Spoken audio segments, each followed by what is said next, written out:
Okay, hello world, um, from wherever you are right now. As you can see, we have different time zones already um, um, in this session, and you will see how we are going from the morning in America to the night in Asia in a lovely session about emerging futures. And I will go back to that in a bit. Um, this has been an intense week. I have been following some of the sessions online, mostly of the Fab Symposium. And I have to say that, going from the COVID response action to the community action to rebooting economies, going through emerging futures, there is a thread that you will see that gives some coherence on all of the topics that we have been talking this week in this amazing event and this special edition of the Fab Lab conference, this time getting into every corner of the world thanks to digital technologies. Um, the Fab event is historically being organized by the Center for Bits and Atoms and the Fab Foundation. As most of you know, this is an opportunity to gather the community physically together, the Fab Lab community physically together in one place of the world every year. Um, this was supposed to be the 16th edition. It is still, but it's a special one. That's why it's called FABxLive. It's special because it's happening mostly thanks to bits. Although all of us we are made of atoms, and we are interacting with our atoms, make them resonate, and make the atoms in our brains to create ideas and share it to the world. But it's also a great opportunity to reach to every corner of the world. No, we could only allocate a few people in a room, a few thousand people in a room every year when we were organizing the Fab Lab conference. Um, you know, moving in different countries in the world. Right now, it's possible for you to sit in your bedroom, in your living room, in your lab with your colleagues as it's happening, and as everyone has been sharing in the online platform of the Fab community. So as I told you, today is a special day because we have a challenge in this session that is split in two. Uh, as you will see, we have 1 hour right now, and then we're gonna have a half an hour stop for the Fab World session, and then we will continue with Emerging Futures around 9:30 a.m. Boston time and also PM time here in Indonesia, where I am now. Emerging Futures is a session that tries to look forward, not by just trying to predict the future or trying to create, kind of science fiction speculations about what kind of future or futures we will be able to see, especially in a year in which we have been hit by a very tiny virus, and that has shown us like maybe all that optimism about so many things needed to be revised and probably needed a deeper reflection about what we are doing, why are we doing what we are doing, and where we want to go with what we are doing somehow. No. I have to say also that Emerging Futures is about the usage of the opportunities that the crisis creates. This has happened before, in the most dark times in our history, we have been able as humanity through collaboration and through joint forces to really take a leap forward and to go over very, very big challenges that you can call some of them, 100 years ago, part of the world was a big war. It seemed that they were very dark times for some countries, and somehow we managed to get over it thanks to many efforts of many individuals, but especially thanks to collaboration. So in this session, in the Emergent Futures session, I want to welcome, in these two sessions that I split the Emergent Futures track, I want to welcome voices that have been talking about the potential risks of technology and somehow jump from that techno optimism that somehow can lead us to unintended consequences, Also voices that talk about the respect of culture diversity and the preservation of identity and cultural identity and tradition through technology as well. And and I want also to in the second part of the session to welcome new voices and young voices that have been growing within the Fab Lab network and that they are looking beyond the lab itself and how what it can make to transform the world. So um, without any further extension of this introduction, I want to welcome the first speaker of this session of Emergent Futures, someone that I consider a friend and someone I can talk very frankly, and you can. It's very rare that you can find people that you can talk so frankly with, and that's Dr. Ron Eglash, who is a professor in the School of Information at the University of Michigan. He receives his bachelor's in cybernetics, his master's in systems engineering, and his PhD in history of consciousness, all from the University of California. Ron, I think that I will leave the network to discover your work. I won't tell them what you're going to talk about, but the stage is yours. Thank you again for joining us. Thank you, Tomas. All right, let me do my share screen here. And put that in presentation mode. And hopefully folks are now seeing my slideshow. Can you just nod your head? And okay, great. So I'm going to be talking about restorative technologies for a generative economy. And the way my talk goes proceeds from left to right on this screen. So you can see we start with an indigenous heritage algorithm. We move to a simulation of that heritage algorithm, and then we move to a kind of physical rendering of those ideas. And a good place to start might be with restorative justice. That was first introduced in Detroit in 1958 by a psychologist, Albert Eglash, happens to be my father, who was working with incarcerated citizens, returned citizens from prison, and they kept talking about the feeling that they needed to make amends. And he realized our justice system was based on retribution, on punishment, revenge, not restitution, bringing things back into balance. And so he introduced these three concepts. That first, there would be a recognition of the harm and the need for repair. And next, an encounter in which both parties would work together on the response. And then finally, a transformation, actual change in the world. My dad was a psychologist, but I'm very interested in how to apply that restorative justice concept to society as a whole, to environment, to industry, to the way we treat each other.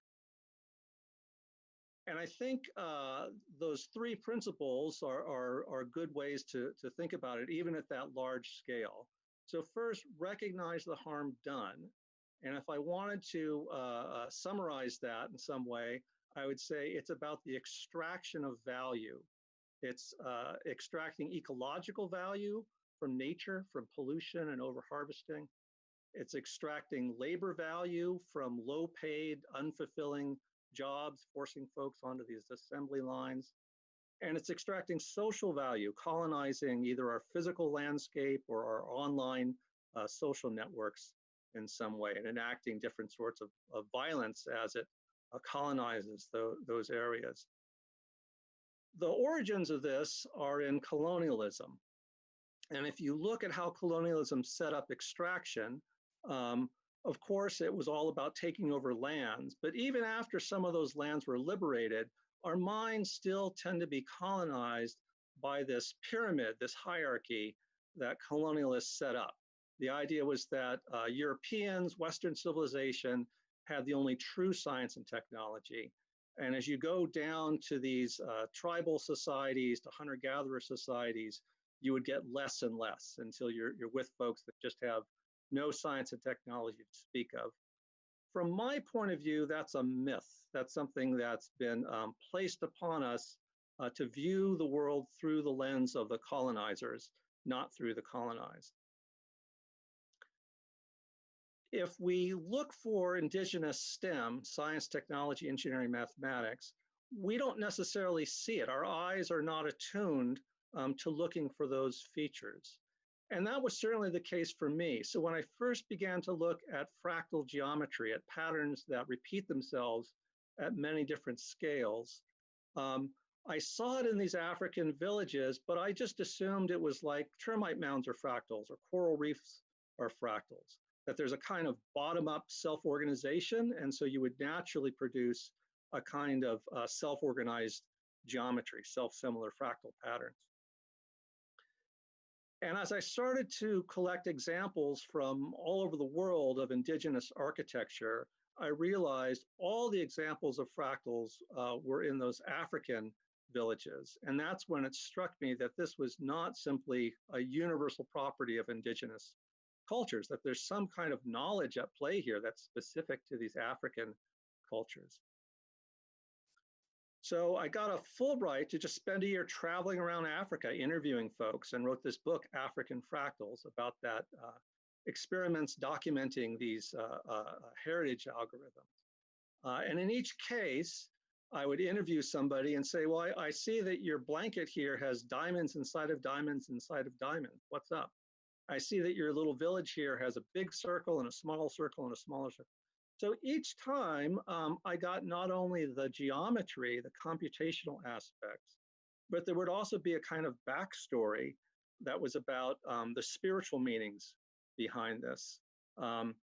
Last summer, we got to film a documentary with Samuel Jackson that's going to be playing soon, where we looked at some of these fractals in Ethiopia. So this is me standing in front of a 1,000-year-old stone church, and you can see it's got crosses inside of crosses inside of crosses. So even when new cultures would come into contact in Africa, there'd be a kind of syncretism or blending. But the oldest forms would show something like this snake biting its own tail, that recursive loop of the heritage algorithm.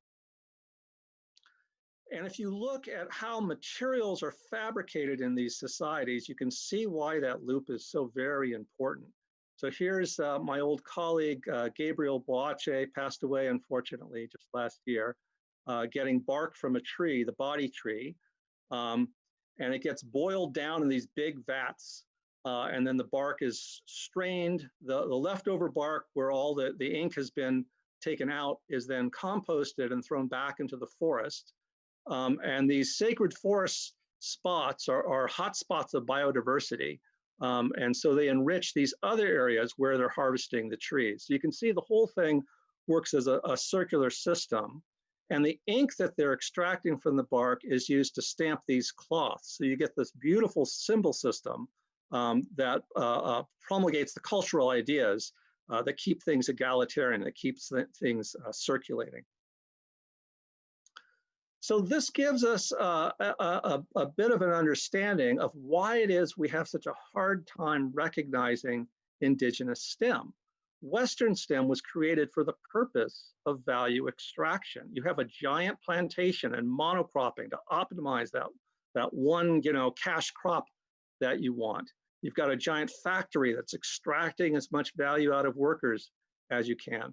So of course you produce a science and technology that's quite different from the societies whose goal is to prevent value extraction, to nurture circulation, to nurture unalienated value flow. That's why we have such a difficult time seeing it when it's right in front of our noses.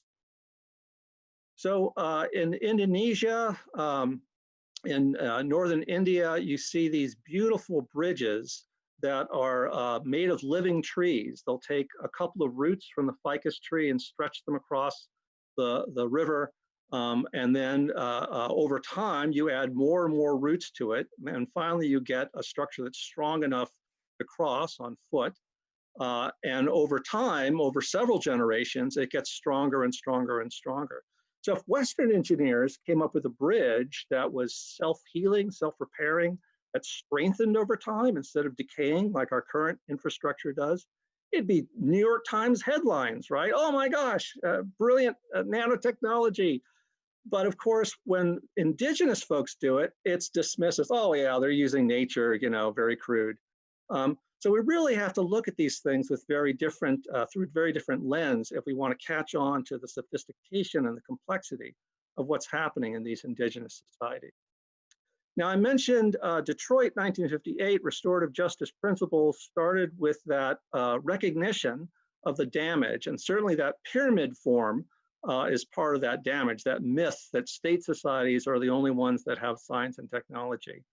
We could invert that. So we could say, okay, so state societies will give you that. You are the most extractive, congratulations. But we could invert the pyramid and say the indigenous societies are in fact the most generative stem, right? And part two of that restorative justice process was this encounter in which both parties would come together and work as a response. So that's the question I'm raising here, is how do we bring together those digital technologies and the brilliance of those generative cycles? So we've created this website, Culturally Situated Design Tools, CSDT.org, and it's free for use, open source. Anybody can go on there and just play around with the simulations, look at the cultural background of these different societies and how they created these heritage algorithms. And we've had really great responses from the National Science Foundation supporting this for K through 12 education. The kids are very creative. You can give them a heritage algorithm and they'll immediately start just getting creative with it and say, yeah, I know, grandma made that cool looking Navajo rug, but I'm living in 2020. I want to make my own version of what constitutes Navajo weaving right here on the screen. And so the kids start playing around with math and computing ideas as if they're, paintbrushes and crayons. Just wonderful creativity that we see in those encounters. The next step, we physically render those designs. So whatever it was on the screen, you can use laser cutters or 3D printers, the kinds of digital fabrication that the folks at the Bits and Atoms Center at MIT have been helping folks become aware of. And that enabled us to get into the adult economy. So once we started producing these mannequin heads, we could then go to braiding shops and say, hey, is there some way that we could feature these or you could make use of these? And there's been a really fantastic response from adult entrepreneurs about working with the younger generation on these simulations. I find that they're very different depending on where they're located. So working with African-American kids, they really embrace the 3D printers and the mannequin heads. Working with Native American students, not so much. They really wanted to have that hands-on tactile feeling of fabrication. And so what we did is we had them design virtual designs on the screen, and then we'd just use a paper printout or we'd use a laser cutter to mark the little spots where you'd insert those fiber arcs. And so it was sort of a cyborg, half traditional, half digital. In the case of West Africa, we found folks doing the stamped cloth tradition using these latex sponges that would wear out, but they wouldn't decompose. And so they asked us if we had a more sustainable solution for that. So we used mushroom foam from the Ecovative company back in New York. We 3D printed the symbols, the Adinkra symbols that they were using in the negative, so it became a little mold. And then you could put the mushroom foam and it would grow into that mold, and folks could stamp it with a biodegradable stamp. We've also had a lot of luck recently with the laser cutters that we had brought to West Africa. We have another group in Detroit, Michigan, that's doing the same sort of thing. They had actually imported some of the African cloth. There was an African-American group that was doing kind of a roots fabric thing. And so both groups in West Africa and Detroit are using laser cutters to create masks for the COVID pandemic, as well as these beautiful Adinkra designs that are now sewn onto shirts and other clothing articles. And then another group in Detroit that we were having a lot of fun with was the African Bead Museum that Alame Doubles runs in Detroit. He was running little workshops for kids where he'd just buy a bunch of plastic beads. And I asked him once, well, could we grow the beads? Could we reunite making and growing the way it was traditionally done in Africa? And he was pretty excited about that. So we managed to get a small grant to build what we're going to call the African Futurist Greenhouse. This is Kisa Johnson Muhammad growing a plant called Job's Tears. And that's used in a beading tradition in Southern Africa. The Zulu have a beading tradition where they take these little pericarps that already have a hole because the stalk goes right through those. So once you harvest them, you don't have to drill anything. Nature's already provided the little hole down the middle. And so we're growing that along with food plants. I have another student that's using artificial intelligence to look at both the case of the artisanal fabrics as well as these growing systems to see if there's some way that we can have some intelligence built into this with sensors and so on. So to summarize, if we think about those indigenous traditions, they're quite applicable. Those cycles of unalienated value can be applied in the case of ecological value when we do organic gardening and we compost, in the case of labor value when we have worker-owned production, and in the case of social networks when we replace platform capitalism with platform cooperativism, when we have open source in code or speech or sexuality or spirituality or whatever the expression is that people want to be able to circulate in that authentic form. The problem is we live in a society that still has, you know, the remnants of colonialism and then new forms of neocolonialism. So you need some sort of leverage. And of course, that can be done in the political sphere. But I would like to think that we can do that in the technological sphere as well. And so I think of this third phase of restorative justice, the transformation phase, as using the kinds of technologies that the Center for Bits and Atoms has been promoting as a kind of prosthetic. We have a wounded society.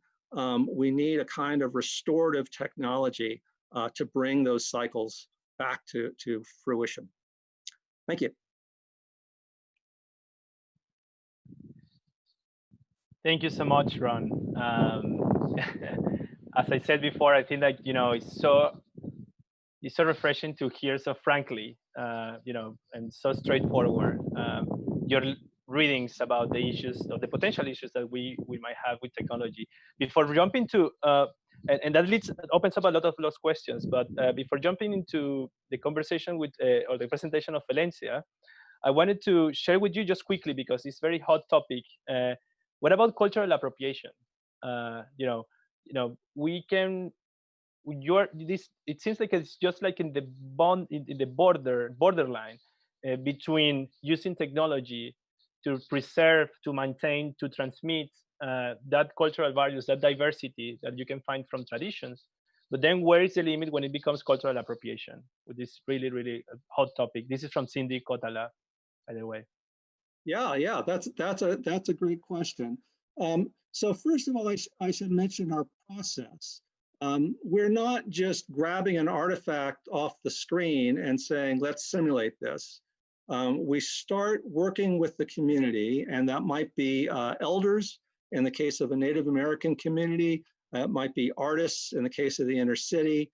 It might be practitioners of some craft in the case of Africa. And we ask permission. We say, look, here's what we're going for. We'd like to find those sophisticated mathematics that colonists said didn't exist. And we'd like to turn those into tools that your youth can use. And we'll show them examples of what we've done before. And the response has been amazing. I've seen, you know, Navajo grandmothers with just tears that their kids were no longer going to be shunning this weaving tradition because now it was in their favorite medium, which was the video screen, right? So there's been a terrific response from the authentic owners, so to speak, of these traditions. And then with youth, you know, when I started out, I was thinking of these things in the terms that I learned growing up in the 60s, that there was this kind of cultural purity, right? But when we work with the youth, they're incredibly creative with bringing together different cultural elements. And so the background section for each of those tools I showed you, the CSDTs, if you go to that website, the first thing you'll see is a description of where these cultures are getting those practices from. That's incredibly important. And in the case of Appalachian areas, for example, we're talking about the traditions of white people, but it's a white population that's been extremely oppressed. I mean, these coal camps have intergenerational poverty going back many, many years. And so watching Native American kids and African American kids and white kids all encounter that material together and discuss it collectively, you know, is really eye-opening. And then even more so when they start producing creations that have that hybridity. So we had an African-American student whose parents were from Jamaica, and he simulated the Jamaican flag, but he wanted to use our simulation of the Native American bead loom. And, you know, we said, yeah, go for it, a Jamaican flag in beadwork. One of the Navajo students spotted that. And so she decided that she was going to make a Navajo rug based on the bead loom that was based on the Jamaican flag.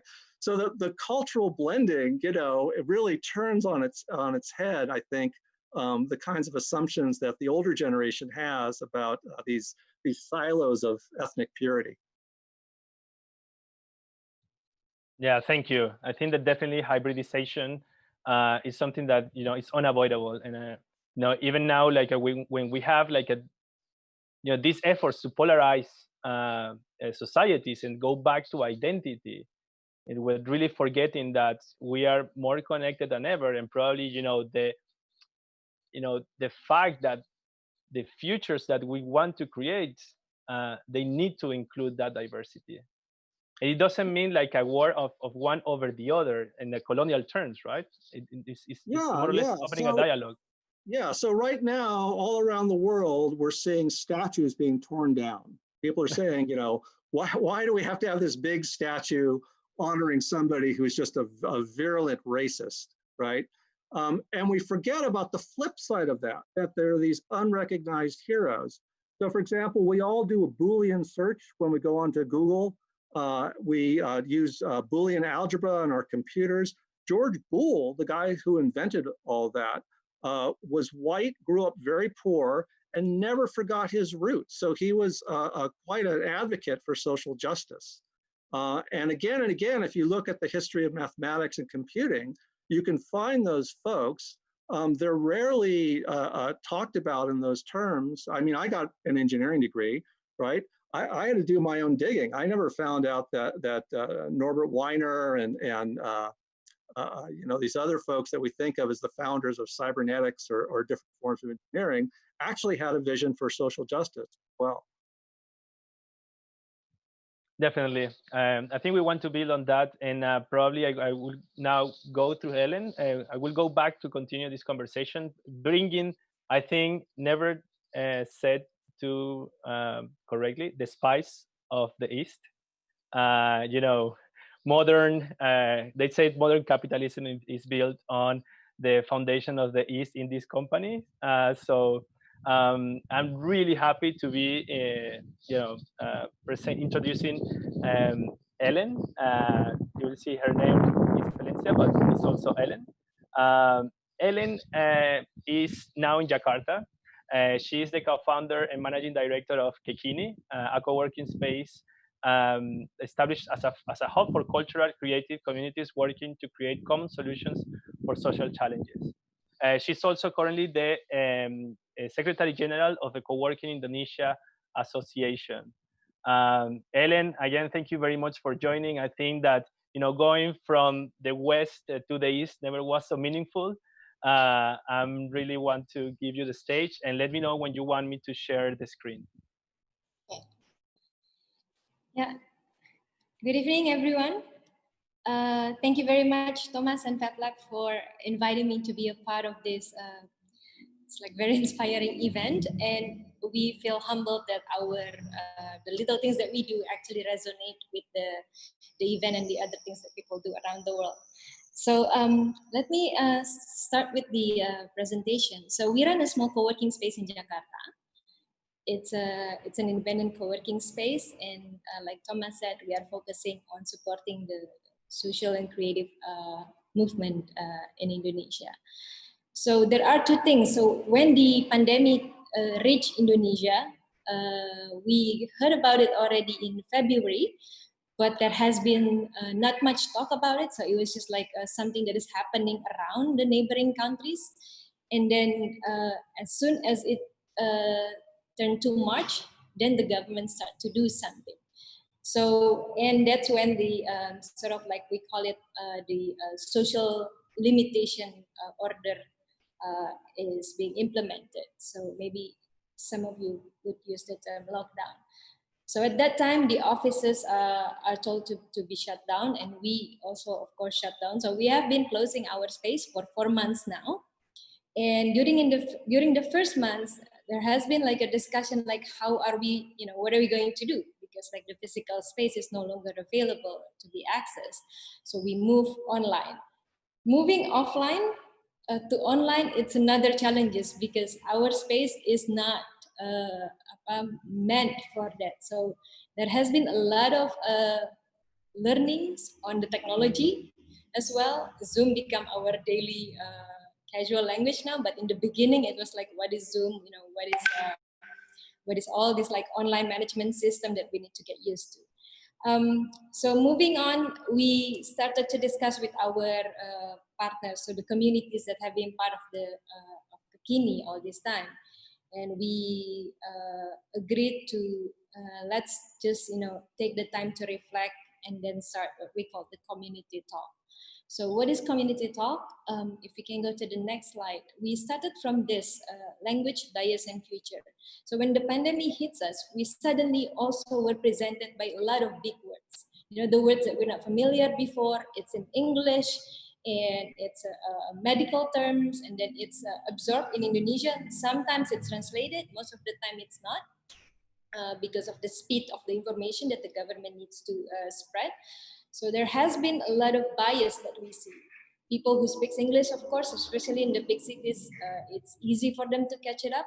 Also, also because they can access the internet and see what's going on in the other parts of the world.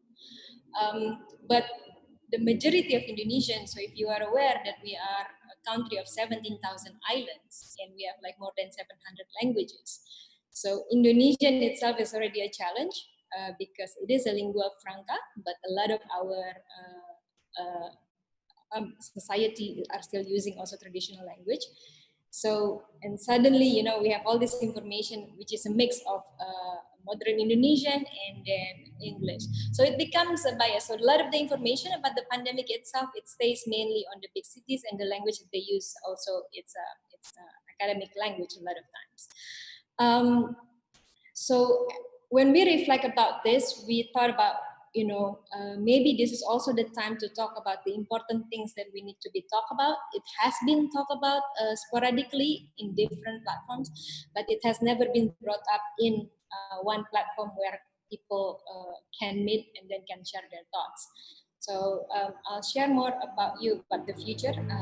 Maybe if you can go to the next slide. So these are what we decide. So how can we be part of the movement, but at the same time also trying to break the barrier of the language, the biases, and what we think is important for the future.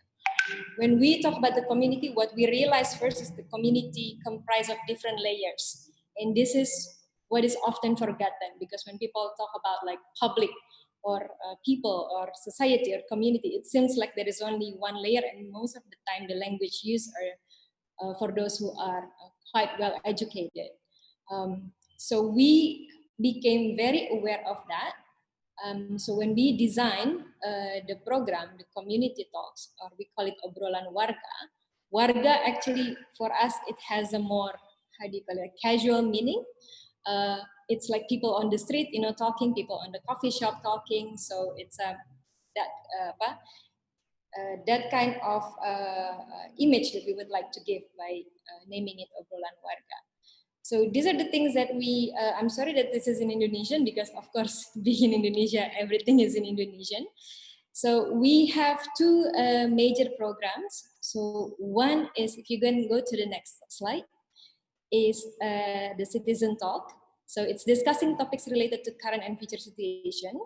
and connecting different stakeholders in one forum. This is very important because a lot of times, you know, like people are actually talking about the same thing. So like people talking about technology here, you don't see often like the artists who are working with technology talking in the same forum with the technologists, or even with the or the government who are creating policies about technology. So this is what we're trying to bridge. We can go to, if we can move, I can to the other presentation. I can share with you the talks, the topics that we are discussing, and why we feel this is important, especially for the Indonesian context. So we shared, there are 12 citizen talks, so 12 topics. It's all discussing the things that we feel relevant during the pandemic, but also afterwards. So if you can go to the slide number 3. Yeah, so as you can see, like these people, these are our resource person.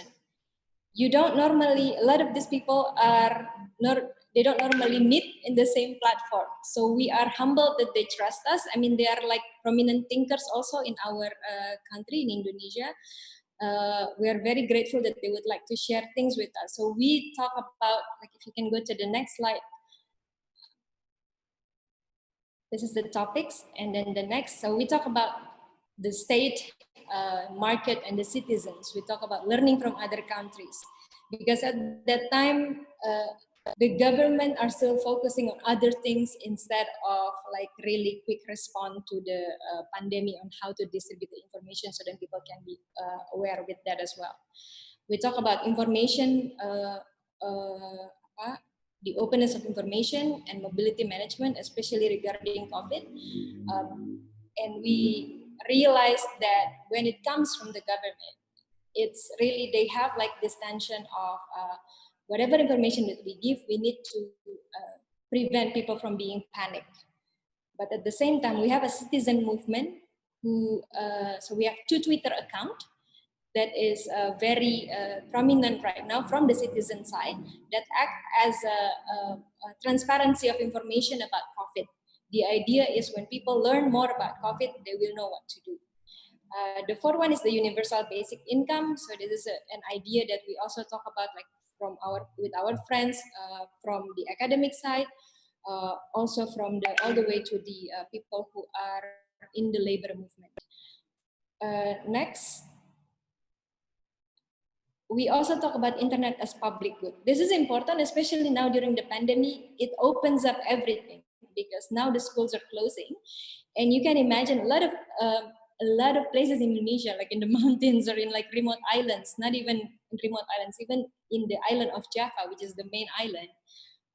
You know, some cities we still have like very bad internet connection or no internet connection at all. So it becomes a problem. You know, people start talking about it, like how could you create an online school when the access to internet is still very limited. So, but the discussion about this actually brought up also some innovations that the citizens are creating to be able to access internet, not only because it's expensive, but also it's unreachable because like sometimes the technologies don't reach the remote areas. We talk also about food security because during the lockdown, there has been a moment where people are afraid because the food could not be distributed, especially people in the city where the food coming from other parts of outside of the city. So there has been a discussion about that. So we feel that it's also important to talk about food sovereignty. And then the other topics that we are discussing are, if you go to the next slide. Yes. The relation and inclusivity in community life and health as public good. So we also, like if you can go to the next slide, then I can just, thank you, Thomas. We also talk about the things that are happening in the middle of the society outside, you know, pandemic, or as a response to the pandemic itself. So we see with the inclusivity topic, we learn about like how a lot of our friends who are disabled, who have a different abilities, cannot access the information because there is no information in Braille, there is no information given for people who are deaf, and there is lack of information also people with different abilities, with different physical abilities. So we found out that like there is one organization who actually create visuals to help people who have different abilities to be informed about what is happening. The solidarity across religion is one that touches us quite heavily, because we talk about like how different religious groups trying to respond to the pandemic, to be part of the community movement, but going beyond their congregations. This is important for us. If for you guys who follow the politics in Indonesia, religion is actually part of the politics. It's been used as a political issue in especially close during elections in different levels, all the way to the national level.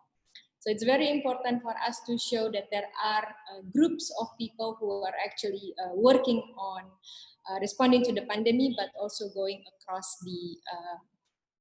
the religion itself. So we have people from the Konghucu who just got the acknowledgement during our fourth presidency, which was Gustur, and then all the way to the pastor who serves in Merauke, which is like the eastern part of Indonesia, who is now talking about ecological how do you call it? Yeah. It's inside the Laudato, the ecological redemption. So he used the ecological redemption to actually approach the people to say that, like, look, this is what the pandemic shows us. So then we need to respect the nature, respect the life itself. And this is the last one. Of course, we also talk about the science and technology reflection. Whether, when we talk about technology, what do we mean by technology? Is it like only the current technology? Because now, again, if you follow Indonesia, digital technology becomes a very hip thing. There is a lot of, we have a lot of new startups. We have several unicorns in Indonesia. So sometimes people forgot that actually there are different kinds of technology. So what we have here in the technology part, we have somebody who is a geologist who talk about how they work with local stories. So with the stories that is passing down from generation to generation about what happened, but from there they can actually get like data on the movement of the earth. So then because we are living in the ring of fire, so there's like a lot of how do you call it? Yeah, so it's like slides. There's a lot of slides in between. So they're using this approach, talking to the elderly, the stories about what happened in their surroundings. So sometimes the stories becomes a myth. Sometimes they experience it themselves. But then when they come there, they try to explain it that it's actually scientifically, this is what it means. That also explains with a lot of the landslides, like major landslides that are happening in Indonesia.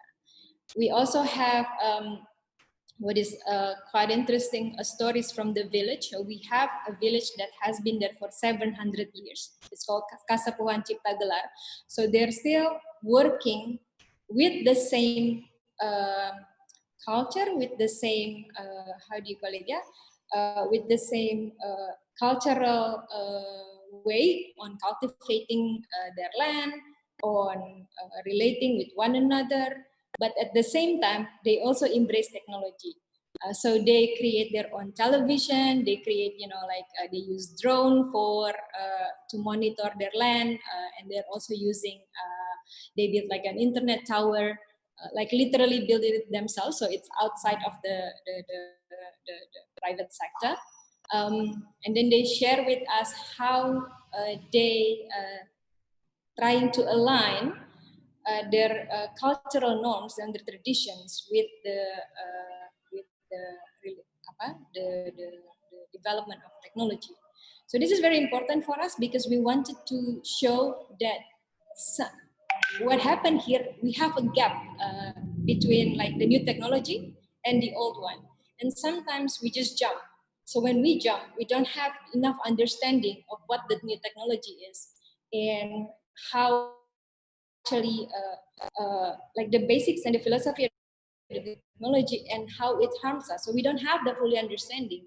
So we become just users. So mainly, a lot of times in Indonesia, we see that we just become users instead of the creator and the inventors. So this, we talk a lot about also about this jump between the low technology to the high technology. So we are very glad with this. If you go to the next slide, and then the next after that. So what we do now is we're trying to document everything. We can go to the next slide again. So we have basically we will have 10 documentations and 10 archive of all this thinking from different people from different parts of Indonesia, which is in itself is already a treasure for us at least, yeah, because it's not easy to have these people online and coming together on the same platform. And we're hoping now after that we will publish it sometime in August. And after the publication, we are going to invite people to respond to it. So the idea is actually like how we can roll these ideas further. So because a lot of times when we have a discussion, it just stays there. It stays in YouTube, it stays on Facebook. But then we wanted to keep it rolling. So we have the writings of the ideas, the compilations, and then after that we wanted to keep it rolling. So we wanted to ask like artists to respond to it, people who are working probably in the technology maker to respond to it, people who are working, I don't know, in finance probably to respond to it, or even lecturer, or even like NGOs who want to create program based on the discussions that we have. To close this, I would like to go back to the video, Thomas, if you may. So one of the other things that we did as a response to the pandemic and being part of the movement is we did what we call hack from home. So it's retas dari rumah in Indonesian. This is like, I think the first one, and I think the only one, hackathon that is concentrated on hardware. So if we can just play the video, then I can explain it to you afterwards. I hope the sound is. So di rumah aja means just staying at home. Gabung means join us. It's an open call. So it's hack from home. It's called retas dari rumah. We did it last May. And then, so this is the idea is to extend green zone and also to collect innovation from home. So we have 4. So we have the household perimeter, the medical perimeter, the community and environment perimeter, the cultural hack, and the free challenge. The one that I wanted to talk to you about is the community and the cultural hack.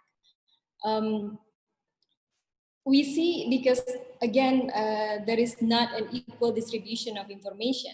What we see is people are trying to interpret themselves, about the situation. There is fear. They know that the virus is spreading, and then they know that people who caught it might spread it, like if you meet face to face. So what happened was, after the government shuts down the businesses in Jakarta, a lot of people who are working in the informal economy, they started to go home because they cannot stay in Jakarta. They don't have any income. They have like a daily income. So they started to go home. So when they go home, they basically spreading the virus, because some of them are already, have the virus within them. So then the villages, a lot of these people are coming from like small villages in Java, the closest one, but also in other parts of Indonesia. So the villagers started to create their own security system. So one of the security system is including, like, this is what we call the community innovation, is including like they lock down their own village. So then have like a bamboo thing, like a bamboo fence. So then people have to report. But then there are other innovations that is quite amusing in a way, because like like I said, religion and myth are still very strong in Indonesia. So we have cases where somebody come back to their hometown and they don't want to self-isolate. So what happened was they still go up. So the head of the village locked them inside of a haunted house.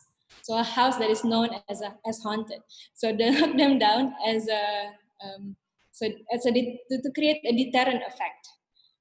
On another part of the village, on another area, what they do is like they dress people as a pocong. Pocong is like so in the Muslim, if you are a Muslim, when you are buried, then you will be covered. And we have like these stories, like some of the bodies just come up, so then all covered, and it's called pocong. So people dressing up as pocong, and then they put it like in the middle of the night, so then to prevent people from mobilizing, from one place to another. So we found like all these stories all over, this innovation as a response to the pandemic, but at the same time, it's quite saddening because that means like the lack of information because of whatever reason is really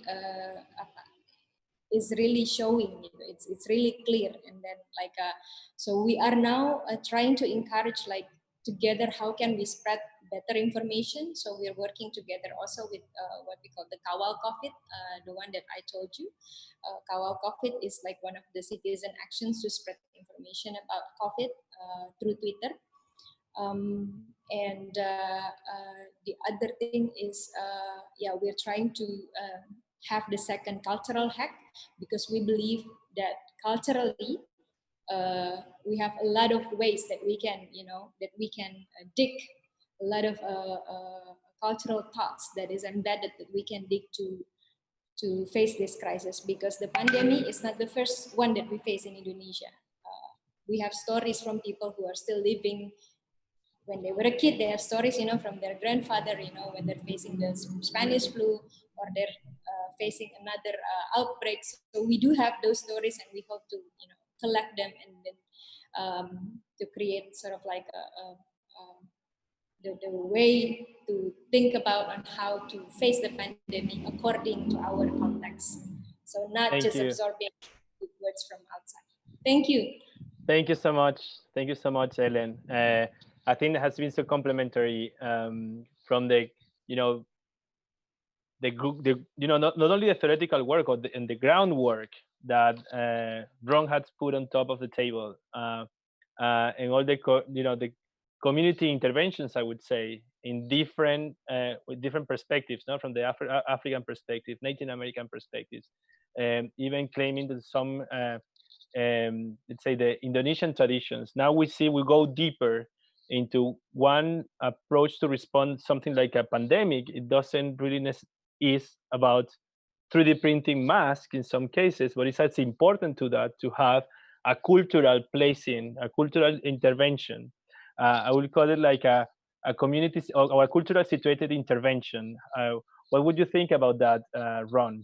In this case, this kind of a merger in which it's not only technology representing culture, but also the broader context of culture in which technology has to situate itself, right? Yeah, I think there's a bit of a double-edged sword there. So often I'll do the little presentation to the National Science Foundation or somebody, and they'll say, "Oh, good. So you're tricking these folks into learning more STEM, right? They think that the kids are rats and the culture is cheese, and they're going to send the little rats through the STEM pipeline." Or the culture is sugar coating, right? The bad tasting medicine that they need to learn is now being sugar coated with culture. So there's a downside to it, which is this sort of patronizing attitude that you sometimes hear. So the question is how to do it authentically, right? How to have that culturally situated form emerge from the grassroots up. And I think, I love that example, the haunted house. Who cares whether that's an ancient tradition or a new one they got from Halloween, right? The important thing is it's something authentically that comes from the grassroots. Thank you. There is something else that I've been thinking about, which is the perspective from a, usually I think like the co-working spaces had been something that became almost like uh, something very standard, no? Like you talk about co-working and it happens everywhere around the world, and it's identified with people sitting in a desktop in a desk and then playing with their computers. While I believe also like Fab Labs that are spread around the world is people playing with their with their machines in a way. Um, um, I see that in Kekini, what you're trying to do is actually go outside, you know, and not only stay in what they co-working as a space. And also, I think that there is a reference to that, which is how we somehow make that whatever experimentation happens in the lab, it goes outside and it goes into context. What do you think that, Ellen, um, what are your learning lessons of interacting with communities, and not only around your community in your co-working, but also connecting with with with some of the 17,000 islands of Indonesia and trying to bring there some of the community action? I guess when we talk about space for us, you have 2 minutes. Sorry to say that you have 2 minutes because yeah. So when we talk about space for us, it means not just physical space, but also space as a concept. So with that, we move beyond our physical space. So then the working space, it just becomes part of the facility. But with us, because our background, a lot of us are working from the social movement. So we have one co-founder who have been working, who actually the co-founder of the National Commissions for Violence Against Women. And one is working on the ecology sector. So then it becomes a natural for us on like, because we've been in the movement before. So we thought like when we have this up, what do we want to do? So what we think that is lacking is actually to connect the dots. So people from different perspectives, people from different areas to just come, together. So nobody is actually doing this, and also bringing in outside of the development sector. Because before, like if you work in the development sector, you will meet the same people. But then when we talk to public, it's like a different crowd. So that's what we want to do. We want to say that like, look, this is important, but of course, again, we need to use the correct language for that because like it's a different world. So that's, okay. Yeah, it becomes something that we realized from the very beginning. So the co-working space, it's a concept, but for us, we want to bring the concept further. Okay. So finally, what the future looks like to you, Ron? If it's one future or many futures, or well, I really like the way that Ellen has laid out this very practical approach that ties in very well-rooted institutions.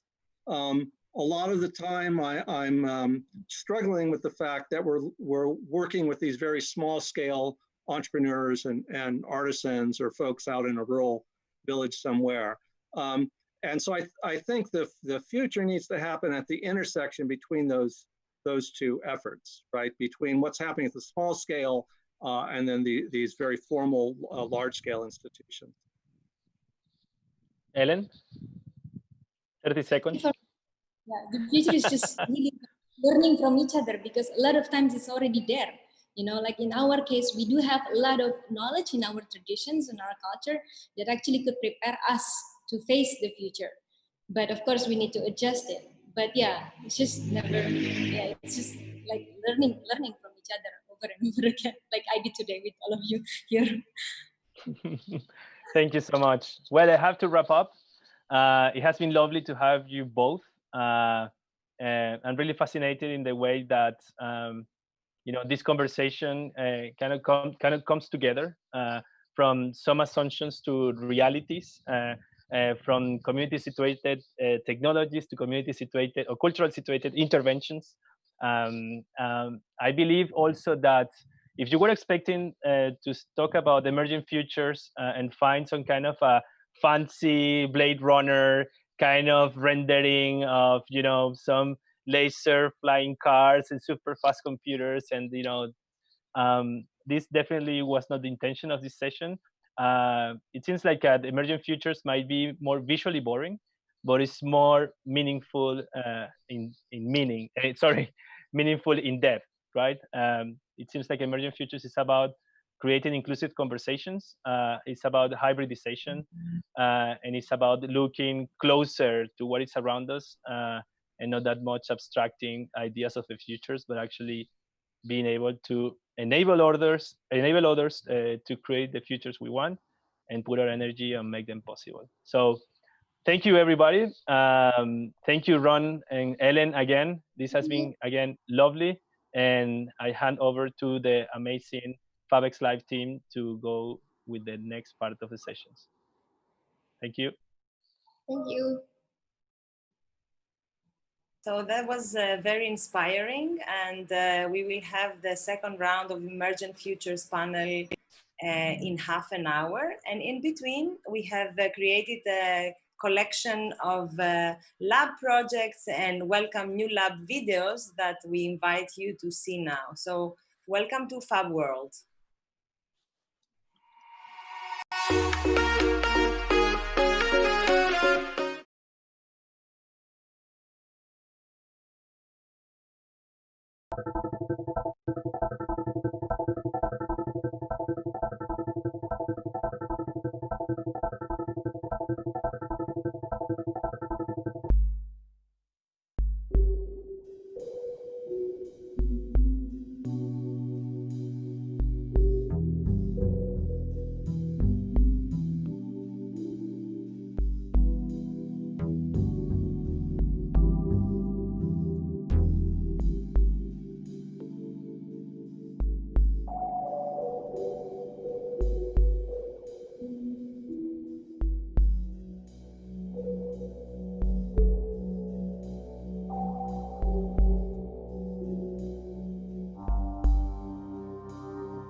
I would like to say a few words about Make Your Own project, which I took part in 2016. It was the first edition. So the main aim of the project was to prevent the social and technological exclusion of women through informal education in new technologies and craft.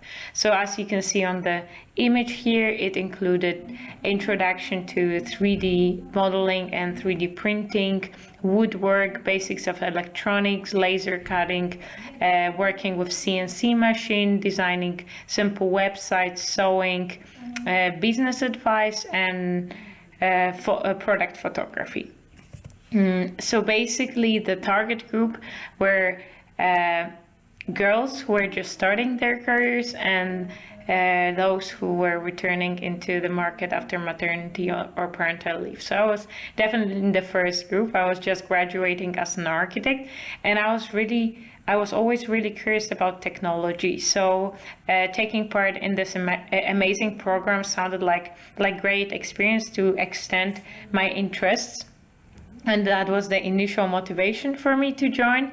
The idea was to actually prepare the product, like a little innovative product, which would allow us to train the skills we just gained during these theme blocks during Make Your Own program. So my project was this LED hula hoop. I'm passionate about modern circus. I'm hula hoop lover, so it was something really close to my heart. It included little electronic elements linked with Arduino, which I coded, and linked with a LED stripe, which I put in hula hoop. And I had to, of course, model and test it in the softwares and 3D print certain elements. So it linked so many elements which we learned during the whole process. As you can see here, the process of building it and testing was really inspiring. And I think the thing which was the most important from the whole program was this realization that you can learn whatever you want if you put certain amount of focus and attention and your heart in it, and it's not so hard. I feel like I gained so much knowledge over this couple of months like I didn't for a previous 15 years of my education. So with this experience, with this motivation to learn more about tech side, I went further. I went for this training organized by Female in Tech called Geek Carrot Girls, and I went through course focusing on designing for technologies, and I shifted my career just after a couple of months. So basically, my first experience was working in this innovation lab where I, apart from designing for technologies, I as well helped to furnish the office with the knowledge I gained during my career. So I really think this program changed my life and showed me you can really shift your career and decide about what you would like to do very easily. Thank you.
Hello, everyone. I hope you're all doing great and keeping safe.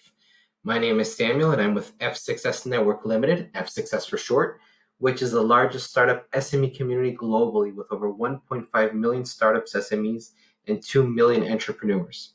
And I'm really happy to be here today at FABxLive in this Fabworld session representing iProduce, a European-funded Horizon 2020 project. So it's important to say that one of the most valuable advances over the course of the last few decades has been the opportunity for everyday citizens just like you and me to feel increasingly empowered to actively participate, contribute, and even decide in different areas and contexts. And despite this opportunity not yet being very visible, it is making its presence felt in the manufacturing industry. And iProduce specifically aims to play a role in this context. So what are we planning to do and already doing in iProduce? Well, the project has a number of key pillars, all being closely connected to the development of a social manufacturing framework, which aims to support open innovation and co-creation activities with the participation of different stakeholders in the design, the engineering, and production of consumer goods, so something that is of interest to all of us. These stakeholders are manufacturing enterprises, Fab Lab and maker communities and spaces, as well as consumers, and we're involving them through the promotion of co-creation missions that are driven specifically by consumer needs. Also, the engagement expands into micro-manufacturing and other local spaces organized as collaborative manufacturing demonstration facilities, or CMDFs, through which the social manufacturing framework will be explored and will lead to new, unique, innovative activities. So what are our objectives? What are our big targets? Well, firstly, to connect. We're focused on bringing closer manufacturers, makers, and the consumers at the local level. Secondly, to engage. We want to engage these stakeholders in different co-creation challenges, namely to manufacture new consumer products and outline new production ecosystems. And thirdly, to combine. We're looking to combine existing and new practices, methods, and tools to be used by makers and manufacturers. It's important to highlight that many of the different project activities will be trialed in the 6 collaborative manufacturing demonstration facilities that have already been set up in the project, namely in France, Spain, Italy, Denmark, Germany, and Greece. And within the context of iProduce, they'll all be focusing on different types of manufacturing activities. There's a lot to be said about iProduce and the methodology we're going to apply, the technology and tools that we'll be delivering, and the innovation and impact we're aiming to deliver to everyone. For example, over the course of the upcoming months, we'll be working on platforms and organizing a series of events and competitions where your involvement as a Fab Lab, a makerspace, a consumer is more than welcome. But I would suggest that you get in touch with us and of course visit our website and social media where you can find all the information that you need about these activities.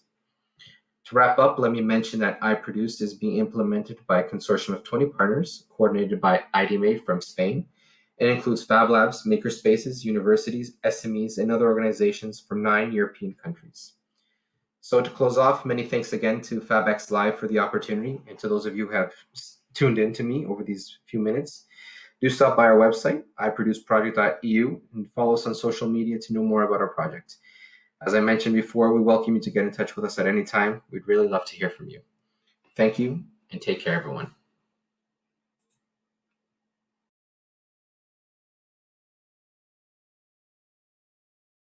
Hello everyone, my name is Tomas and I'd like to show you some projects and activities we've done or we are doing in Fab Lab Brno for the last year to support our vision. You can also check it by yourself at the webpage word.fablabbrno.cz. So the vision of our team is that everyone has an opportunity to meet and master digital craftsmanship, and we are doing it by these projects. First of all, Fab Lab Brno itself, it's a place open 24/7 since 2017.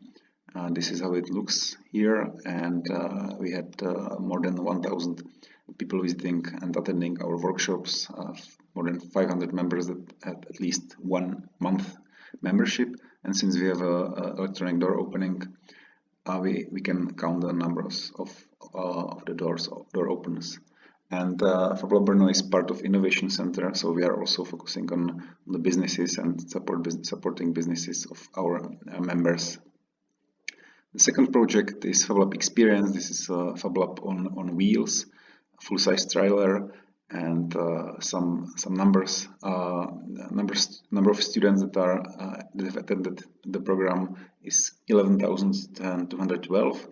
Number of students that visited at least some afternoon workshops, it's more than 1,000, and teachers that filled the survey told us 70% of teachers told us that they were inspired by the Fab Lab experience.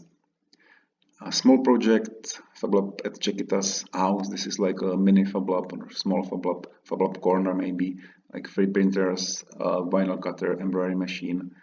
We put it into the educational center of Chiquita's, which is called Chiquita's house. We are working on the international project to support entrepreneurship and entrepreneurs within the Fab Labs. So we'll have the results and outcomes by the end of the year. I will definitely share it. Maker Fair Brno, first Maker Fair in Brno, together with Make More initiative, a big event, 7,000 people. It's not bad for the first time, and more than 100 makers visited. We are working on a project which is called Fab Lab University. It's for both the students to get them in, to keep them involved after Fab Lab experience is leaving their school, with the competitions and other things, and also for the teachers that want to adapt the digital fabrication tools and machines into their educations. And the last thing we'd like to share is that we are applying for the conference, for the Fab conference in 2024, together with Make More. Feel free to check the webpage and sign yourself to the supporting wall. Thanks. See you guys. Bye bye.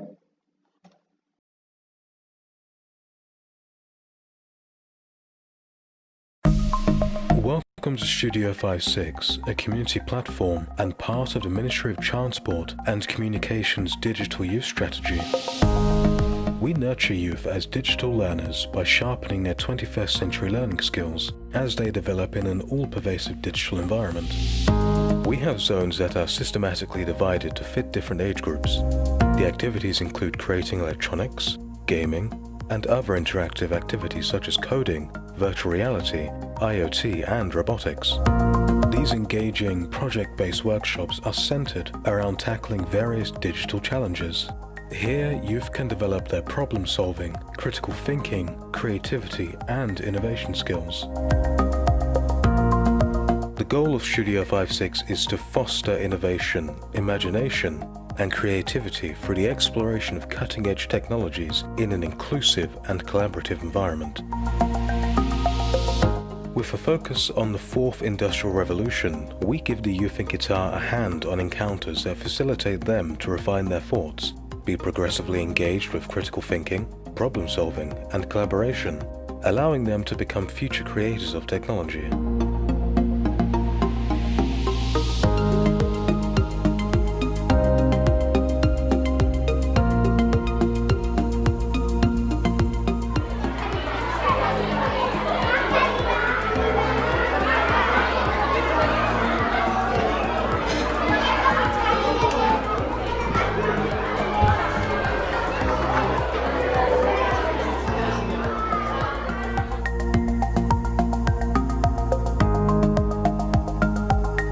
Studio 56 has launched a Makers at Home campaign to respond to the current COVID-19 pandemic to support youth education at home. 6 online camps to respond to COVID-19, each offering digital fabrication workshops for youth, and 70 new online lesson plans were developed and included artificial intelligence, machine learning, virtual reality, and digital electronics. 1,865 online participants attended the workshops across Qatar, ranging from 7 to 18 years old. 146 online workshops to support youth education at home during the COVID-19 pandemic. In addition to that, Studio 56 contributed more than 22 published lessons in Scope DF. Our goal is to continue spreading knowledge among the youth despite the tough times that we are going through. For more information on our work and how to get involved, please check out our website and social media channels. Goodbye from Studio 56.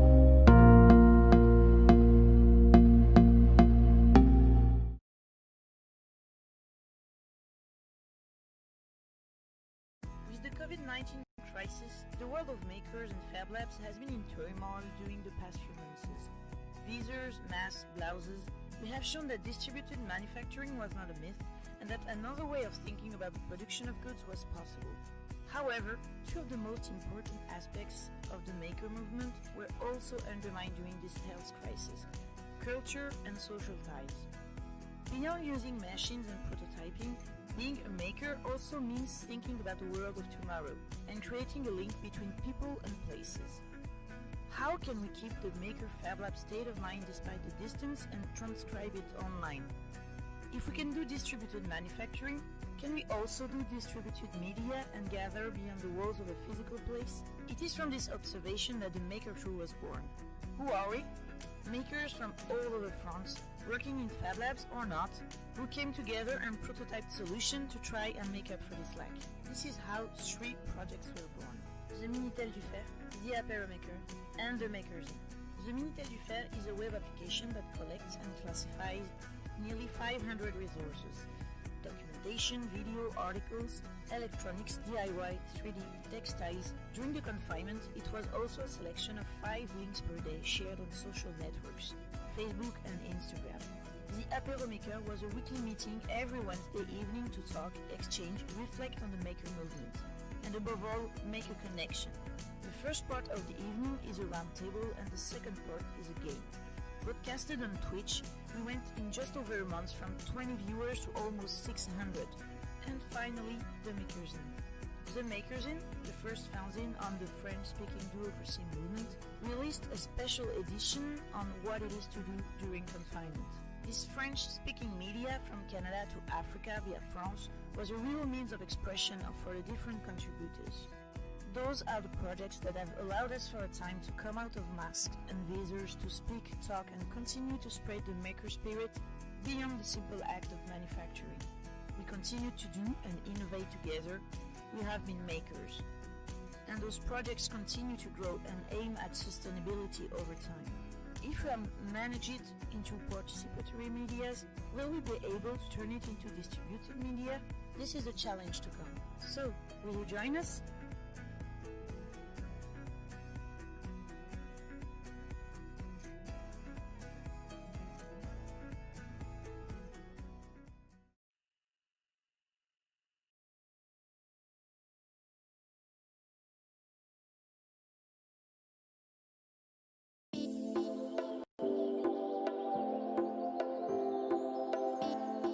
Olá, meu nome é Felipe Laranja, sou líder técnico do Fab Lab da Casa Firjan.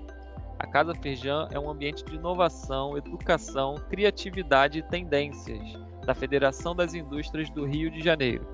Estou aqui para compartilhar com vocês o projeto FABstorming. Este projeto foi criado para ajudar empresas a visualizar como a fabricação digital pode transformar seus negócios. Observando o uso dessas tecnologias no mercado, elaboramos categorias de aplicação, que chamamos de oportunidades da fabricação digital, que é o conteúdo principal deste projeto. Esta ferramenta de ideação tem o objetivo de apresentar caminhos para aplicar o potencial da fabricação digital no desenvolvimento de novos produtos e serviços, gerando insights para futuros projetos. Queremos, com o FABstorming, tirar o foco sobre o uso das tecnologias e trazer um olhar sobre novas possibilidades de negócio, ajudando empresas a enxergar o valor da fabricação digital e transformar makers em empreendedores. A dinâmica de uso dessa ferramenta é bem simples. Temos um tabuleiro, nós sorteamos um desafio, esse desafio é debatido com as equipes participantes, cada um cria uma contextualização dentro da sua experiência, e então é proposto uma provocação usando as oportunidades da fabricação digital, para que todos gerem ideias de novas criações, novos produtos, otimização de processos, como atender novos públicos, usando estes recursos. Gostou da ferramenta? Quer usar com seu grupo? Basta acessar bit.ly/fabstorming e criar uma sala para usar com seu grupo. Entre em contato com a gente através do casafirjan.fablab@firjan.com.br e dê o seu feedback sobre o jogo. Para acessar mais conteúdos da Casa Firjan, entre na plataforma casafirjan.com.br. Boa ideação para você!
I would like to say a few words about Maker Woman project, which I took part in 2016. It was the first edition. So the main aim of the project was to prevent the social and technological exclusion of women through informal education in new technologies and craft. So as you can see on the image here, it included introduction to 3D modeling and 3D printing, woodwork, basics of electronics, laser cutting, working with CNC machine, designing simple websites, sewing, business advice, and product photography. So basically the target group were girls who were just starting their careers and those who were returning into the market after maternity or parental leave. So I was definitely in the first group. I was just graduating as an architect, and I was always really curious about technology. So taking part in this amazing program sounded like great experience to extend my interests. And that was the initial motivation for me to join. The idea was to actually prepare the product, like a little innovative product, which would allow us to train the skills we just gained during these theme blocks during Maker Woman program. So my project was this LED hula hoop. I'm passionate about modern circus. I'm hula hoop lover, so it was something really close to my heart. It included little electronic elements linked with Arduino, which I coded, and linked with a LED stripe, which I put in hula hoop. And I had to, of course, like model and test it in the softwares and 3D print certain elements. So it linked so many linked so many elements which we learned during the whole process. As you can see here, like the process of building it and testing was really inspiring. And I think the thing which was the most important from the whole program was this realization that you can learn whatever you want if you put certain amount of focus and attention and your heart in it, and it's not so hard. I feel like I gained so much knowledge over this couple of months like I didn't for a previous 15 years of my education. So with this experience, with this motivation to learn more about tech side, I went further. I went for this training organized by Female in Tech called Geek Karat Girls, and I went through course focusing on designing for technologies, and I shifted my career just after a couple of months. So basically my first experience was working in this innovation lab where I, apart from designing for technologies, I as well helped to furnish the office with the knowledge I gained during Maker Woman. So I really think this program changed my life and showed me you can really shift your career and decide about what you would like to do very easily. Thank you.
hello world, hello Fab Lab Network, and everyone else that is looking or is attending remotely to the FABxLive event.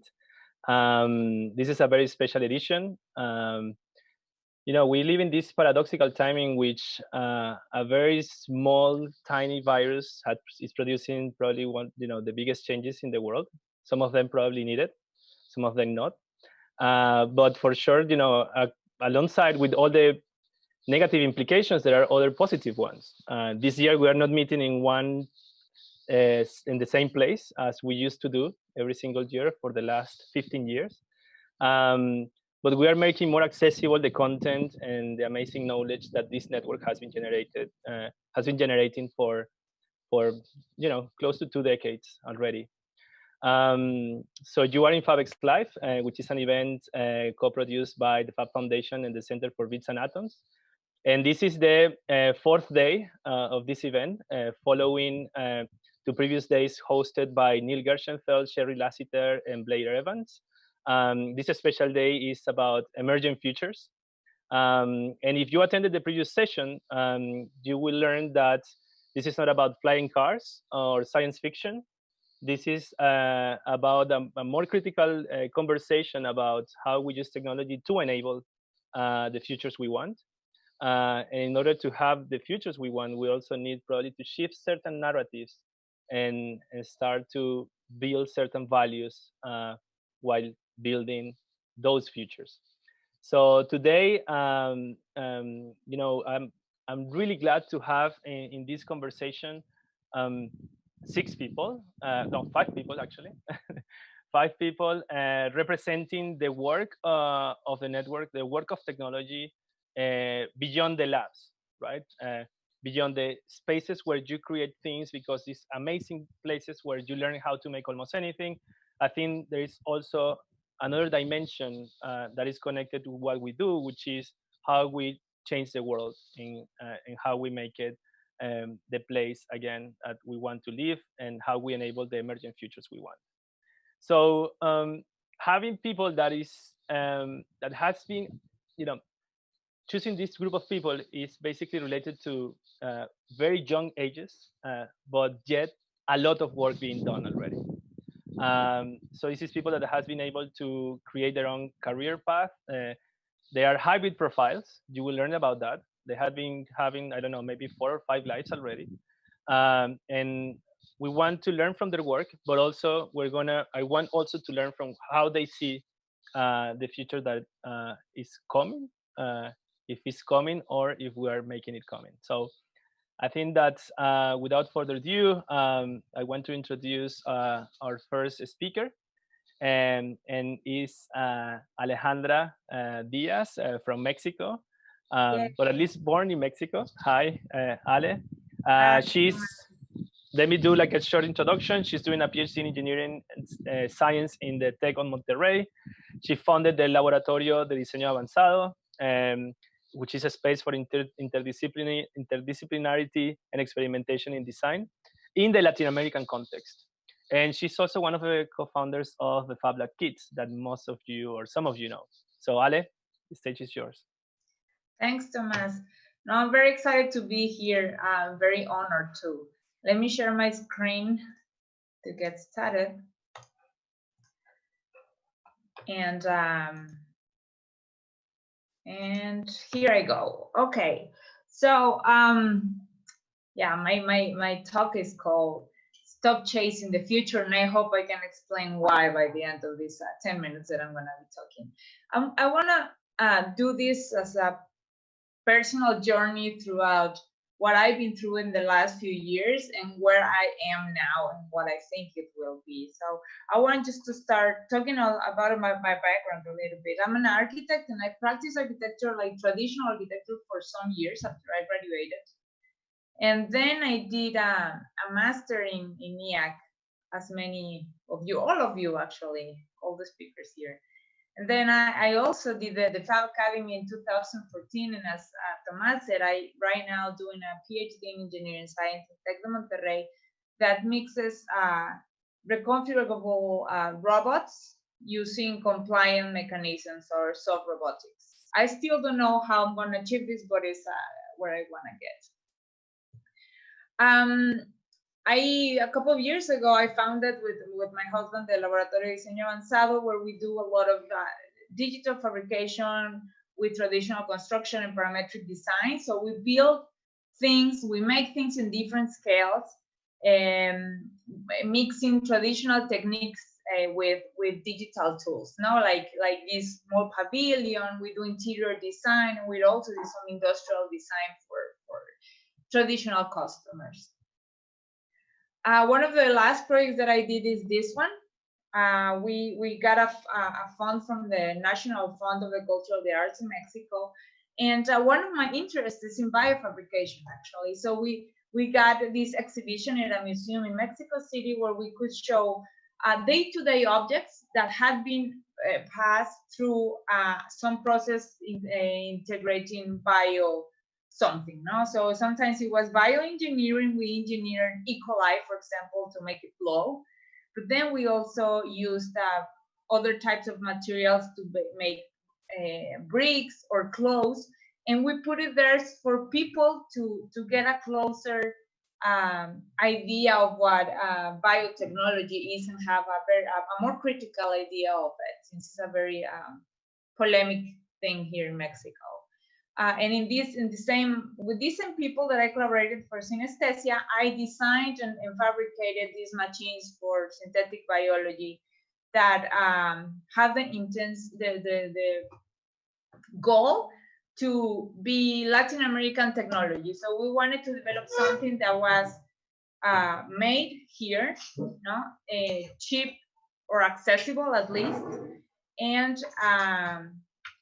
that way we also think that the democratizing technology and science would be an easier path. So this is a question that I get very often when I show some of the work that I've shown you. People tell me like, so what is that you do? And at the beginning I got very, very scared of having this question because I didn't really have an answer, but now I feel pretty comfortable saying that I just do what I think it's fun, and I go and I do it. And how do I go from building traditional houses to experimenting with fluorescent E. coli? I've been thinking about this for a while, and I think there are three main reasons why I got this hybrid profile. The first thing is that I like self-learning. I find something that I think is interesting, and then I just go ahead and make it. And I have an example of this thing, and I remember this moment when this part of me was triggered, and it's thanks to this lady, Silvia Brandi. She was the coordinator in EAC, and I don't think she knows this, but when I got in EAC, I was very nervous because everybody was talking about and doing so much cool stuff, and they were coding, and they were using Arduino, things that I had never used. And I went up to her and I said, you know what? I was expecting for my teachers to teach me and tell me how to do these things, and they're not doing that, and I'm very frustrated. And she said, why do you want to be taught one thing in one class? If you are here, you have access to people, to tools, and you can do anything you want. And in that second, my mind like exploded, and I was like, she's absolutely right. I have everything I need here to do whatever I want. And that's why I think that spaces for creation are very important for triggering innovation. So spaces like EAC and the Fab Lab can actually promote this kind of behavior. I also a big collaborator. I love connecting people and build communities with them. For synesthesia, for example, I could say that I was running this project, but I actually was collaborating with these friends of mine that are biotechnologists, and then a lot of other people from very different backgrounds and states of Mexico. And not only from different parts and cultures, but also from different disciplines. I used to like this word a lot, anti-discipline. I consider myself somebody that likes just erasing all these lines between disciplines. But now that I think about it, I like the concept of hybrid profile better, because I think that more than ever now, we should be celebrating diversity, not also in the fields of knowledge, but in cultures, in levels of knowledge, no? And embrace that and create with that. And this is what I've been doing for the last years. This is the space where I used to work in Tec de Monterrey. It's called the Innovation Gym. I was running the Maker Lab there. And a project that also puts together all these concepts is this one. We created agave fiber, a filament with agave fiber, just collaborating between different disciplines. And nobody really knew about 3D printing or anything, but just by working and collaborating, these ideas started to come up, and now we have this new product made with local things. Another project is a new Fab Lab in a slum in Monterrey, in this slum called La Campana. We did a participatory design with the people of the neighborhood. We got many collaborators, and it was funded by the British Council. But the cool part is that we all got together to give a meaning to the Fab Lab in the middle of the community. And then we did an activation. We rehabilitated, we did peacemaking with this, for building this kind of dumpster into a park. And if you go there right now, this was a year ago, it's amazing what the community has done. They plant trees, they put more furniture, and they are making something from used to be nothing. The Fab Lab that we started there has many programs. One of them, of course, is Fab Lab Kids, where, as you know, many of you know, we celebrate culture through technology. These are the kids from our lab. They come every Saturday, and we've just, the community has been growing and growing. One of the cool projects in Fab Kids lately is the Global Kids Day. Last year, every year we celebrate a culture. Last year we celebrated Japan. Many kids from around the world built koinobolis with laser cutter, and we shared the experience online. But all of this that I've been telling you is before COVID, no? So what's happening now?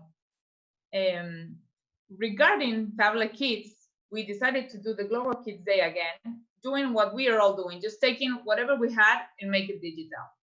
And it was actually a pretty cool experience. We celebrated Africa this year. So the kids had to make masks and drums with whatever they had at home. And then we got 180 kids sharing their creations and singing songs together.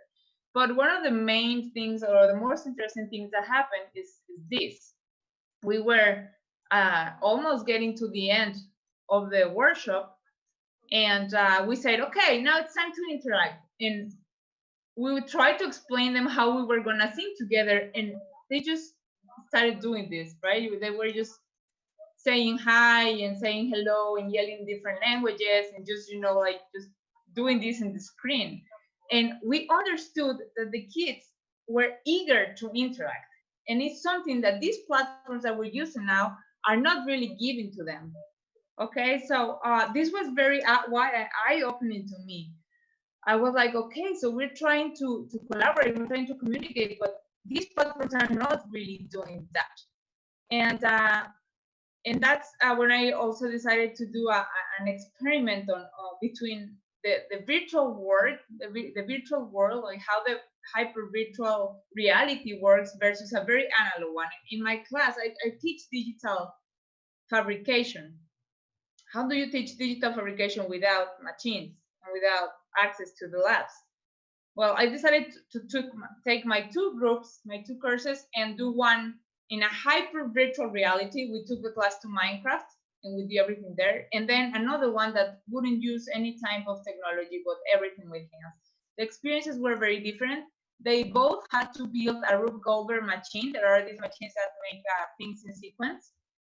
And the students felt like they learned better about making things with their hands, but they felt more comfortable working in Minecraft. They also felt like they collaborated with their mates in Minecraft and not when they were working real hands. So this gave me a lot of insights of how things, what is happening right now. And I want to take this example of this hyper virtual connected world. No? Just as Minecraft, Nintendo launches Animal Crossing when COVID started, and they were like, a lot of things happening that would happen in the real world. PETA started protesting treatment for digital animals. Givenchy launched their brand, their new catalog in Animal Crossing, and then the police was solving things through Animal Crossing. No, so what's going on? We are building worlds inside worlds, And this, I don't know if this is the path, but it's a little bit maybe scary for me, especially because I live in Latin America, and this has been very reflecting times. The digital gap is expanding, and this is something that really, really worries me. I see numbers like these that are very optimistic, like how many people in internet in Mexico, for example, has access to internet.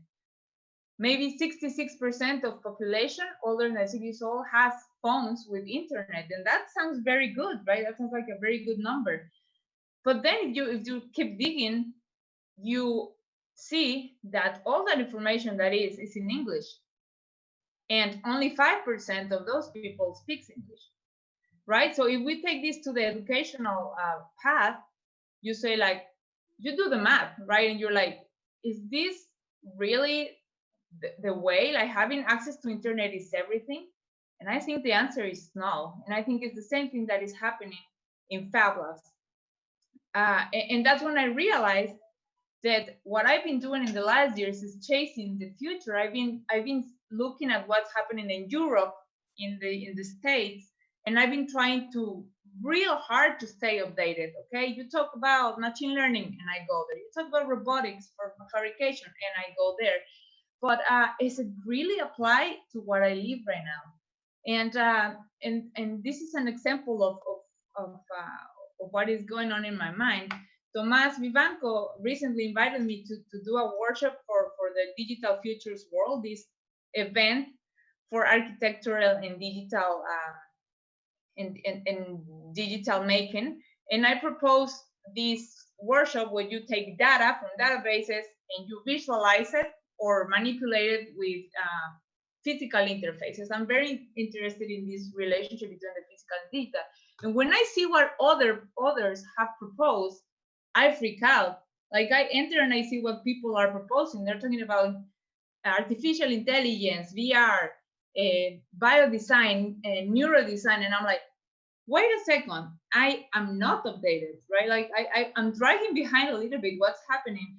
And this was also something that I realized, because when I am teaching the course, I realized that it doesn't really matter, because the background of the people that I was working with were actually interested in the process of learning, and even though they had previous knowledge, they were just building on top of that. Ale, and yeah. Ale, sorry to interrupt. You are over a couple of minutes, so. Oh, sorry. Don't worry. So yeah, no, I'm just gonna wrap up and say that I but think the previous slide looks very interesting. Yeah. Okay. So what's happening in Latam? We import everything. We import knowledge. We import the future itself. And what do we export? We export talent and ideas. Our systems cannot retain it. So I feel like the future is local. Like, we need to put all of efforts and all our attention in connect more dots and talk to people outside the Fab Lab Network, and to build an agenda that runs in parallel with that actual educational systems. We need to create our own future. Thank you. Thank you so much, Ale. And I don't know if you have the opportunity to look at the previous session of Emergent Futures with Ron Eglash and Felencia Hutabarat, but it's so nicely flowing from they were mentioning Ron from the cultural situated technologies and cultural situated interventions, and Felencia explaining about the through a very practical example what is happening in Indonesia in relationship to the COVID response. And now seeing these examples and taking it to Latin America is fantastic. And to continue the flow, I think that it's great to go towards the south, to the very south. Let's see how far in the south Tomas can be, because he can be all the way down to the Antarctica, right? So Tomas Vivanco, who is a really good friend and someone that I admire a lot, and all the work that he has been doing, not only as an architect, but also as an activist. He is now a PhD candidate in architecture and urban planning. He's part of the Digital Futures group at the Tongji University in Shanghai. So, Tomas, we're ready to learn about the South. Yeah, thank you very much, Tomas, for the invitation to this panel. Also, it's great to be back after a while, back to the Fab Lab Network after a while. So yeah, the idea of my presentation is to, let's say, understand the global context, no? What is happening in the world, to read the context and make the present in order to design the future. I don't know if you can see my screen, my full screen, but yeah, I would like to start with this image. The people who were in Fab 13 a couple of years ago might see the difference between Santiago and this image. This is not snow, it's sand. And this is a huge problem that we're having. Sand, or desertification, is going super fast. It's moving 2 meters per day to Santiago. So it's a matter of time that we will have the Andes Mountains like this. Yeah. So this might happen. This is a future that might come if we don't act, if we don't do something. So because we regularly, when we design within the 3 dimensions, but we almost never design or consider the 4th dimension applying to the physical world. This means, how do we design the present for the time?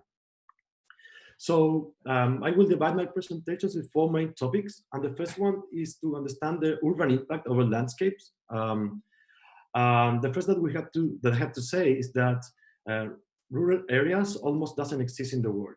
All the rural areas are services that contribute, or are infrastructure that contribute to the functioning of the system of the cities. Like in Chile, we have the north with the extraction of mining of copper. In the middle of the country, we have the wine growing. And in the south, we have the aquaculture, where we export salmon, where is the salmon industry. So all these rural areas are serving not only the big Chilean cities, but also they're serving the rest of the world. But if we go wider, we will understand that the hydropower world plants and global copper extraction, these are serves, let's say, this global city logic that Saskia Sassen always said. But when you cross that extraction, that mining in the world, and you cross it with the infrastructure, with the digital infrastructure that we have, that is the global fiber optics network that the World Bank published 2 years ago, and we will see immediately that the fiber optics is completely related with the global population. So big cities are the cities who consume more global resources, but also are the cities or are the places where they are more digital connected. So the world is colonized by the urban system. So my question is, we should continue thinking about the urban, or we can make it a difference in between what urban is and what rural is. My second idea that I want to present is the idea of abundance. No?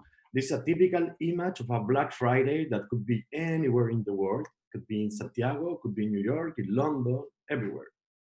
But when we are, and maybe for many people, they think that nothing is wrong, and probably nothing is wrong. But when we analyze the global, the Earth overshot day, we will see that in the past 30 years, or 50 years, sorry, we have been increasing the overshot day. This means that by the 1st of August, until last year, we already consume all the biosphere reserve for the rest of the year. So we are going by credits. So until now, we need 1.75 worth to maintain our lifestyle. But let's analyze a very tiny, weak signal. And let's analyze the coffee cup. It's normal, no? Sometimes you go, when you're living in your city, you can go down, you buy a cup of coffee, of cardboard coffee, and you drink it, you throw it away, and then you take another one. Normally, we can drink many of these coffees. But let's analyze the price of that coffee cup. When you buy it in Alibaba, this I took it, this screenshot is from yesterday, you can buy one cardboard coffee cup for 5 cents.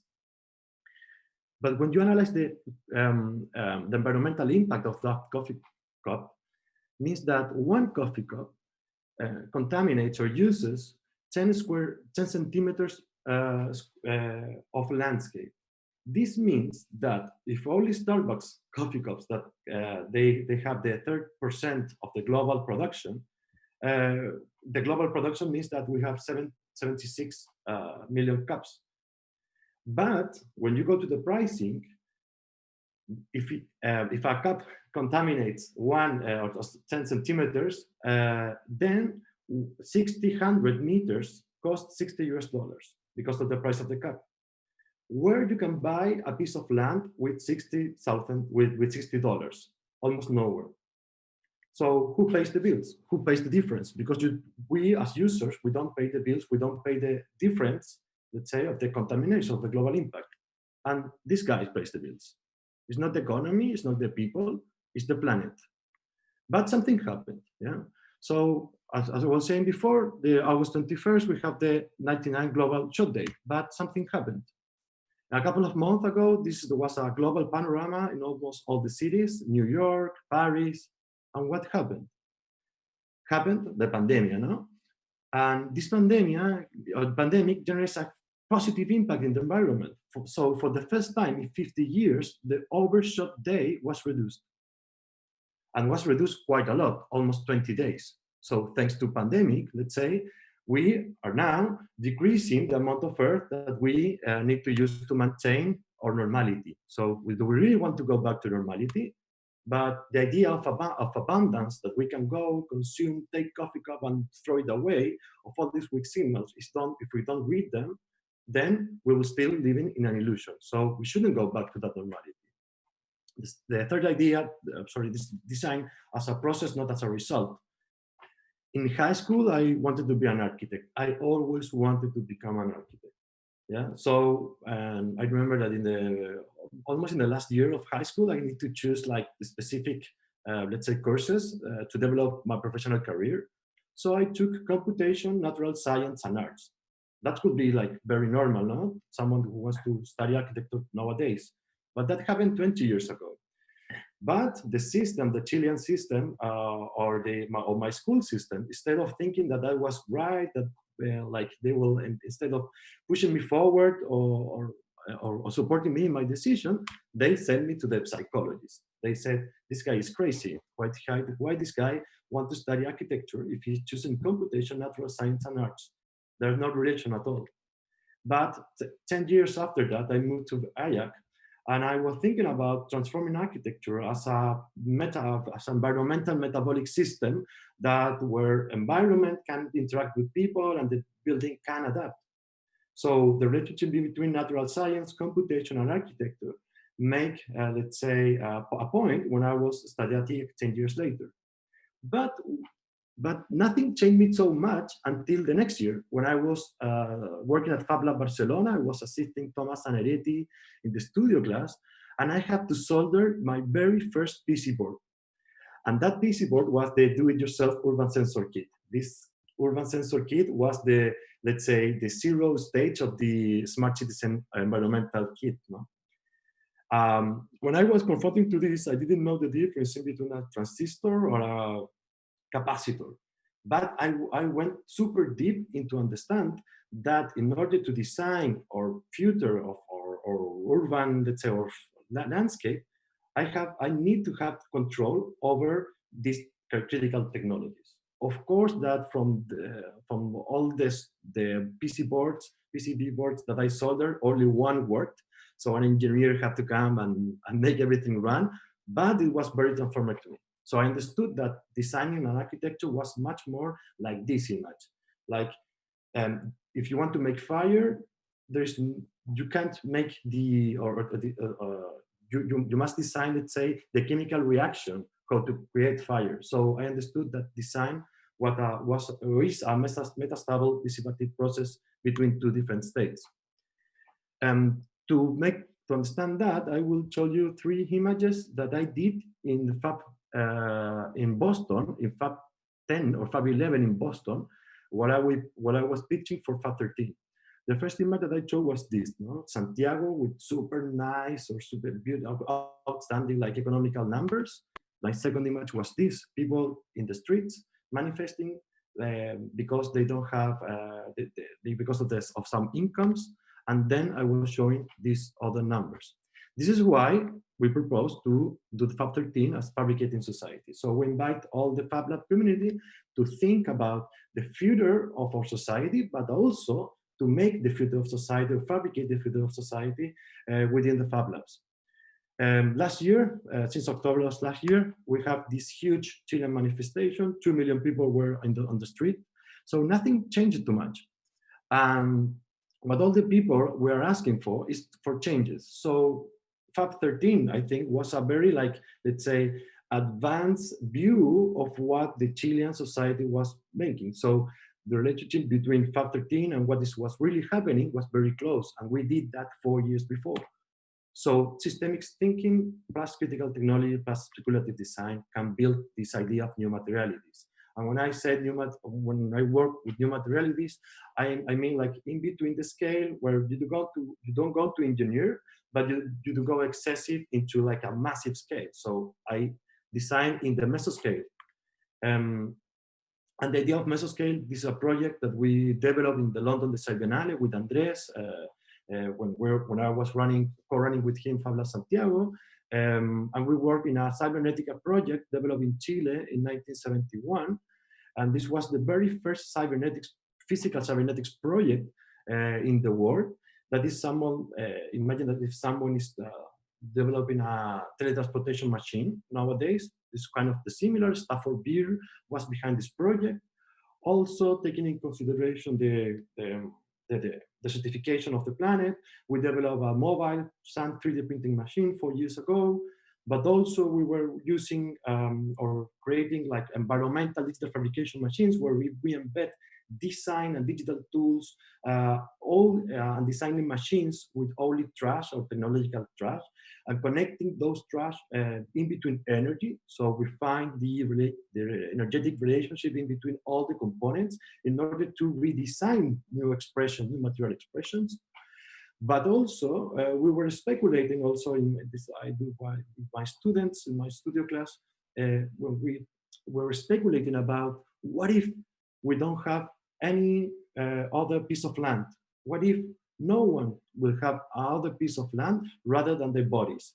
What if we build a symbiotic relationship between body and plants? And we speculate that in order to live in a contaminated or in a future pandemic, the only secure thing that we will have will be our bodies. This happened 3 years ago. There's not too much difference of what is happening now, no? But also, what if we augment our feelings? What if we connect the digital feelings that we have in social networks and we connect them with a wearable to our physical, and that can give us some physical stimulus. Not too different when we are living without physical contact with the rest of the people. Also, I work a lot with biomaterials, with biofabrication, maybe similar path as Ale. We have a lot of things in common. Also, we develop digital fabrication, biodigital fabrication techniques. Also, we do a research project in order to do high performance biomaterials, combining digital fabrication metamaterial systems and biomaterials developed in labs. Also using biomaterials to create bioactuators. In this case, was a project that we did with my research group with University of Stuttgart, where we use very small bioactuators, changed bioactuators, but we programmed them in order to make big changes. This was a 3 by 3 meters scale structure. But also go deeper. Yes. Sorry, we need like perfect. Like 1 minute. Okay, 1 minute. Okay, new materials. Also, the work with the AA, and then just to close up, in January of last year, we went south, really south, and we went south thanks to the Fab Foundation, to the CVA, Catholic University, and of course the South Systems and SolidWorks. We moved to the southernmost city of the world, and we opened up the Fab Lab Austral. This is the really south. There's nothing southern than here. This is subantarctic region. And here we are combining digital infrastructure, ecosystem, communities in an open design process, engaging the community so they can develop their own projects. And just to go very briefly, this is the best image that I have of a product developed at the Fab Lab, because with this image, I am learning, or through this project, I'm learning to unlearn what I know in order to work with the community.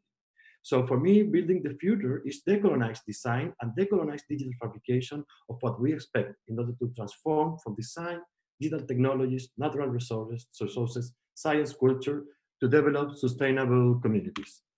That's it, Thomas. I'm sorry about. Thank you very much.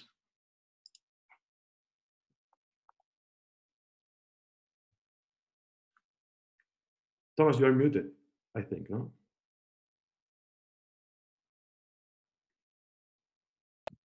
You're absolutely right.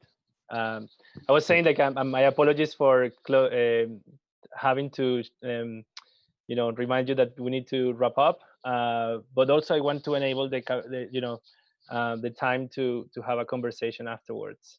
So after Tomas, I am really also lucky to introduce another architect. I think, like, we can agree now that it's very absurd to say architects, because what we have learned from Alex's presentation and now from Tomas is like this hybridization of profiles basically make obsolete to put tags on people. So it's very hard to say that any one of you is an architect. But let's say that Robert was trained as an architect in Costa Rica. He's specialized in advanced architecture and digital fabrication and social innovation. He served as director at the Fab Lab Veritas. He started also the Fab Lab Costa Rica Association, and he managed the Colby Mobile Fab Lab. I don't know if I mentioned that properly. So Robert, the stage is yours. Thank you very much, and let us know where are you? Where are you now? Thank you, Tom, and thank you. And it's very happy and very excited to be here. I'm in Doha right now. So this is good, Ale. We're exporting local talent. So something interesting about this, and it's about what you have said about the title I have as an architect. So I don't consider myself just an architect. So this is a little bit about what I'm talking about. Let me just share this. There you go. So, well, I'm going to talk about futures. I don't know how it's going to be the future, but I hope it could be resilient, right? Because of the things that are happening right now. So just to introduce myself, this is a little bit about my path. So I started in 2007 with my own studio of architecture. And I was working as a professor of Veritas University in the architectural and products design school. Then I moved to Barcelona. I did my master. I was working also with Fab Lab Barcelona for almost 2 years and doing the Fab Academy at the same time, which was actually a huge challenge. It was amazing, to be honest. Then I moved back to Costa Rica and I started the foundation, the Fab Lab Costa Rica Association, actually. And I was working as the director of Fab Lab Veritas. And I got the certification of innovation management also in Costa Rica. And I had the opportunity almost 3 years ago to move to Doha. First as the manager of Cubic Fab Lab, but right now I'm working as an operations manager of Epticar Digital Solution, which is a company that actually provides different services for the educational and innovation system, especially related to STEAM and digital fabrication. So this is a little bit about this hybrid profile we're talking about. I have experience in architecture. I love actually design and digital fabrication. And that expertise gave me the opportunity that right now I'm mainly working on how to manage and operate spaces in Doha. We're running almost 4 Fab Labs and innovation spaces here in Doha. And we're also very close, and I love to be very close of education and academia. And you will see that we're creating a lot of content for that. And 2 of my passions are the arts. I love painting. I'm doing a lot of that. Actually, now I have a lot of time because of COVID. And I love photography as well, right? So just to talk about my experience, I really like to show these images because it shows actually the 2 realities. And for me, context is everything in order to develop yourself. So I had the opportunity to work very close in some slum areas in Costa Rica, working with the community. And we opened I think the first Fab Lab inside one slum area in Latin America. And then I have the other experience working in Doha, right, where the reality is totally different, when the access to maybe the machines and the access to technology is not that difficult. But to be very honest, the challenges are kind of the same. So we're talking about, we're facing the same challenges. No matters if you have or not the resources, economical resources, there's a huge gap in the world about what is happening, different challenges that we're facing every day. And I think this is very important. And I think that as a statement, we are more than just professionals, and we're more than just the job we have. We're citizens living right now, having and struggling with a lot of things. But I want to see the positive things, or the positive side of things right now, and especially because of the situation we're living right now. And even if we have all these massive problems right now, there's a huge opportunity for all of us to see how to fix it, to find the solutions actually to accomplish those challenges. And why? Because those challenges are the same I was showing before, are the same challenges that we have in different levels, different regions. But something that I learned a lot actually working here in Doha is about how to be responsible and very, very close to the culture, to the different values that we have. Because as a Fab Labs, we share a lot of things, but that doesn't mean that those things are going to be applied in different contexts. If we don't have that relationship, it actually is not going to work. So moving forward, I think this is a very interesting fact. For example, in the 1900s, 2/3 of the population work in agriculture and manufacturing. So, but currently right now, just 1 of 10 are doing that. So does that mean that 50% of the population is unemployed? Well, absolutely not. The thing is that we're creating hundreds of thousands of new jobs, right? So, and history can teach us a very important lesson, which means that in the last few decades, we create 30 million new jobs, right? And these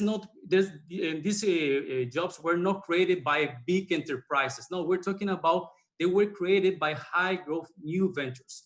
And this is how things are happening right now, and how we can see forward after, for example, what happened with COVID. But the real question we need to ask us is, where will these new jobs come from? Okay, where are the targets? Where are the niche? Where are actually the different fields where actually we can come? And actually, there's an interesting fact that says, like, in the future, 3.5 million people that drive cars and trucks may lose their jobs, right? But however, that doesn't mean that they're gonna lose their jobs and they cannot do anything. So what is gonna happen is that new industries and new concepts that are not existed in the market yet are gonna rise actually to solve that problem. So that means that we need to think with a different mindset about my actions and the things that I'm doing right now. I'm not gonna talk about things I'm doing right now in Doha. I'm gonna talk more about how we're thinking to do the things here. And the first thing I did when I came to Doha was to understand the local and international landscape. And it was very interesting for me to understand how Epticar as a company was growing, and it was having an action, and it was connecting to the ecosystem. So just for you to know, for example, Epticar is working, it started in 2012 as a reseller of technology. But during the coming years, we realized that, okay, it's not just about bringing technology to people, it's about how we can create the right strategies for the people to understand that technology is just a tool, but a very efficient tool to solve challenges. So at that point, Epticar created the concept of SANA, which means a maker in Arabic, and we start developing different activities. For example, national competitions, the first mobile Fab Lab in Doha, the different seasonal camps with the ministry, private and also public sectors. But in 2016-18, there was another arm about consultancy. Based on the know-how and the knowledge that we have, the skills and the team, we realized that now we can actually open the consultancy services. And in 2018 till 19, so we start working with a lot of maker spaces, creating and developing and operating those spaces.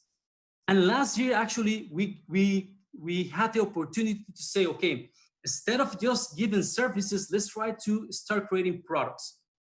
But those products should be actually related with the demands and the needs and the feedback from different stakeholders.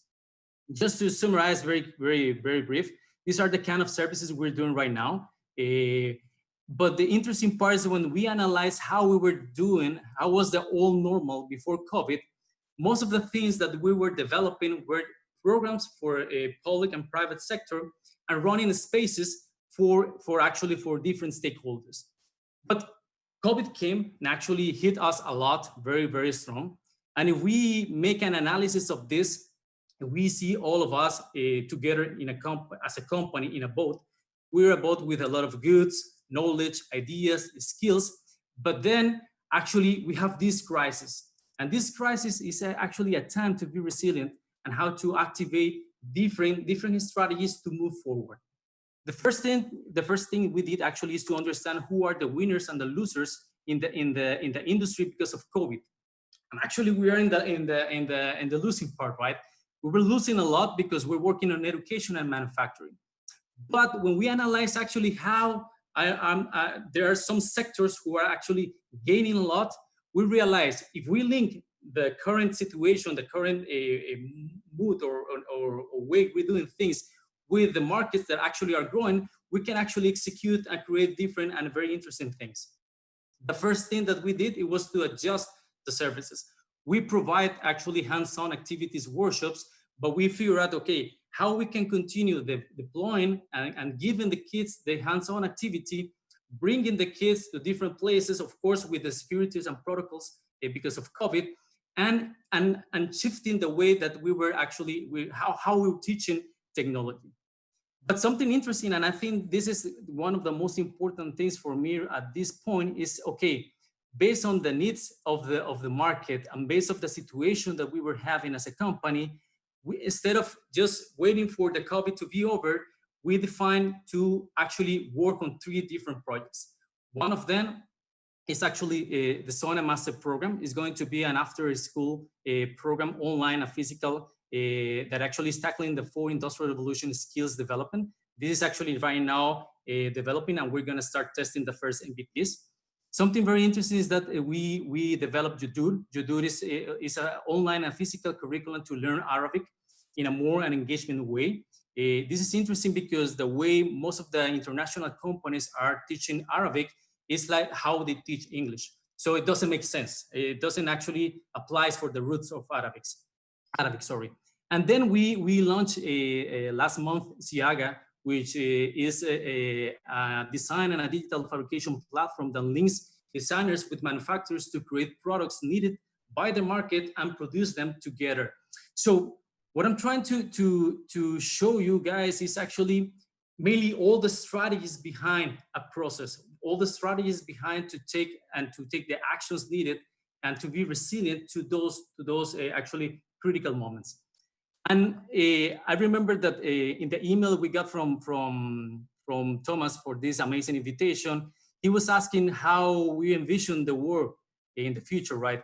So I don't know how it's going to be, but I really wanna, at least if I going to be in the future, I wanna look back and to see that at least we achieve some of the challenges that right now we're having.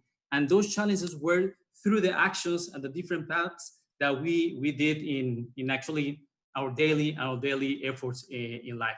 So yeah, this is just a little bit about me, and thank you guys. Thank you very much, Robert. A super interesting perspective. You know, coming from a Latin American reality, going to one of the wealthiest countries in the world. And still facing challenges that as it was said before, they're quite shared, probably in different contexts. No, I want to jump now to we have been talking about meaning and context, I think, in some way. Also talking about hybridization in relationship to profiles. But I wanted to introduce the next speakers, which are Carmen, Aguilar, and Tankal from Labs. To tell us probably about narratives and maybe like a more radical interdisciplinarity, I would say. So just a little introduction. Labs is a London-based design studio using technology to explore absurdities that emerge at the intersection of technology, art, science, and the future. We use design to challenge conventions and stimulate conversations. placing planetary needs and collective experiences at the center of our current evolving narratives. So, Carmen, Eche, stage is yours. Thank you so much, Tomas, for having us here with this incredible people and amazing work. I'm going to start sharing my screen now. Can you see it? Yes. Okay, great. So we're at Labs, and we're going to start talking about how we got together and start working. This is one of the oldest pictures I found of me and Carmen. I think we were getting ready for Fab 10's opening show, and Carmen was showing her thesis project, which was a dance with the kuka. And like the people on this panel, we met in Barcelona. And before that, I was an architect, Carmen was a civil engineer, and we were working in very technical places, but we saw the misinterpretation between our screens and the real world. And we saw that the construction and design in the future is not going to be happening as we were building at that moment. So this is how I end up in Barcelona and EAC, and I'm sure Carmen also has a pretty similar story.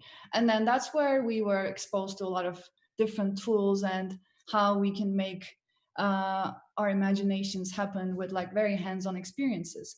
And after that, after we graduated, we started working in a company right around the corner from EAC, where we were building branded content, interactive furniture for advertising companies. And we said, like, okay, like we can do this. Why can't we do this? Let's start something together. So we founded Labs, where we wanted to make something for ourselves where we can continue to research and engage with complex ideas and the things that we care about through making, creating, and telling stories with objects and in spaces, and also dealing with emergent technologies, not necessarily trying to learn them, but also thinking about who is creating them, who is it for, who is the people that are using it, who has access to these things, and who gets to decide what technologies we're using.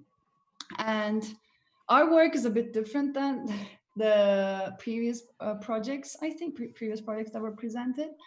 And I just want to go to the next slide where Carmen's going to talk about how our methodology is. Yeah. Great, thanks, Eje. And it's so great to see all of you. We did have the opportunity to actually be together in physical space a few years ago, but it has been a while since we've seen each other. And it's just really interesting to see how all of you evolve, as well as where your paths end up taking, where we all are now, and where we were in the past before we got to EAC, before we learned about the ideas of fabrication, about what a laboratory is, and how far we've come. So, and you guys are doing really amazing work. And I think what's unique and different about what you do in comparison to us is how you've continued to foster community and use education to create a generation of thinkers and makers. And what we're trying to do is we're trying to inspire them by creating, we saw that with the Fab Labs, we went to school in Barcelona, and we saw that there were Fab Labs all over the place, but as amazing as they are, there really didn't seem to be like there was space for us, space for girls specifically, for who could, all of the people who were manning machines, even they were men, they were from pretty like Euro Western educations, and we wanted to create something that was like pretty women led, which is why we created a Labs. And what we found in our work is we wanted to talk about a design language really quickly about what, looking back over the past few years, how are we creating? And so what we're trying to do is look at translation. Ece comes from Turkey, I come from Mexico and the United States, yet we work with people from all over the world, and we try to translate between our different realities and our different customs and cultures while honoring them. And by doing that, and by collaborating cross disciplines, experimenting through different mediums, yet maintaining our own authentic aesthetic, And we find that that's quite empowering because it allows us to look at design from a critical and radical and plural perspective. We can use speculation to create objects or digital experiences, and always kind of root ourselves in humor and in observation and in the absurdity of the situation that we're in right now. So we'll talk really quickly about a project we developed in 2016. We'll be going through some of our projects, and this one is called Neurospeculative Afrofeminism. It's also called Not Safe as Fuck. It's about the lack of representation of Black women specifically in the world, in every single industry, from beauty to technology to care. We created a roster of products that represented how a sunscreen has heavy height and zinc content, which actually changes the complexion of darker skin, which in itself can be oppressive. And although there are alternatives and transparent sunscreens, they're ridiculously expensive. So there's always barriers of access. And why is it that people who aren't designing or at the table in design are having to modify objects in order to fit their own bodies? We created a set of earrings that recorded police brutality, because we can see that our phone can become a weapon. It can trigger people into a more agitated state, especially police. We created a visor that deflects microaggressions, which is also a vehicle used in our VR piece. We created a textile, which actually confuses computer vision algorithms and creates false positives by overloading the OpenCV software with many false faces, so that you don't necessarily see your own, not absolving ourselves or making ourselves invisible, but just obfuscating our faces. And then the most speculative product was the Octavia electrodes. And these are transcranial stimulation electrodes that are used and embedded in hair braiding techniques rather than like electrode to skin contact. This is where our VR experience happens, is in a virtual neurocosmetology lab where you actually embody one of the characters. And we found that in trying to make a VR game, there were only very stereotypical representations of Black and brown women. So we needed to create our own women that existed in tech, that weren't hypersexualized, that weren't any like GTA style design. Can you go to the next one? Yeah, so we had looking at hair, looking at like style, looking at how do you create, and we were partnering and collaborating with Black women through this project to create a version of GTA was Grand Theft Auto, by the way, which has like very stereotypical representations of individuals. To create a link between the present and the physical space and the virtual space, we created a virtual reality experience. You can see in the next slide that that when you go into the virtual world, you engage in something that like defies our physics, right? What is interesting about VR? It allows us to go beyond the constraints of the present. It allows us to break from the shackles of the colonized mind that we have. And so in our physical space, we would invite you into a salon style, and then in the digital space, you would experience that, as well as how do we exchange knowledge and culture. Anyway, we're trying to go really fast because we know we have a limited amount of time. Beyond that, we then went to, we actually started being represented by a production company, because as artists and hybrids coming from engineering and from architecture, we found that we really need to have two branches of work, one in a commercial side and one in an artistic side. And so we partnered with Missing Pieces, and Edge will talk about this. And I'm just gonna play a very quick video first.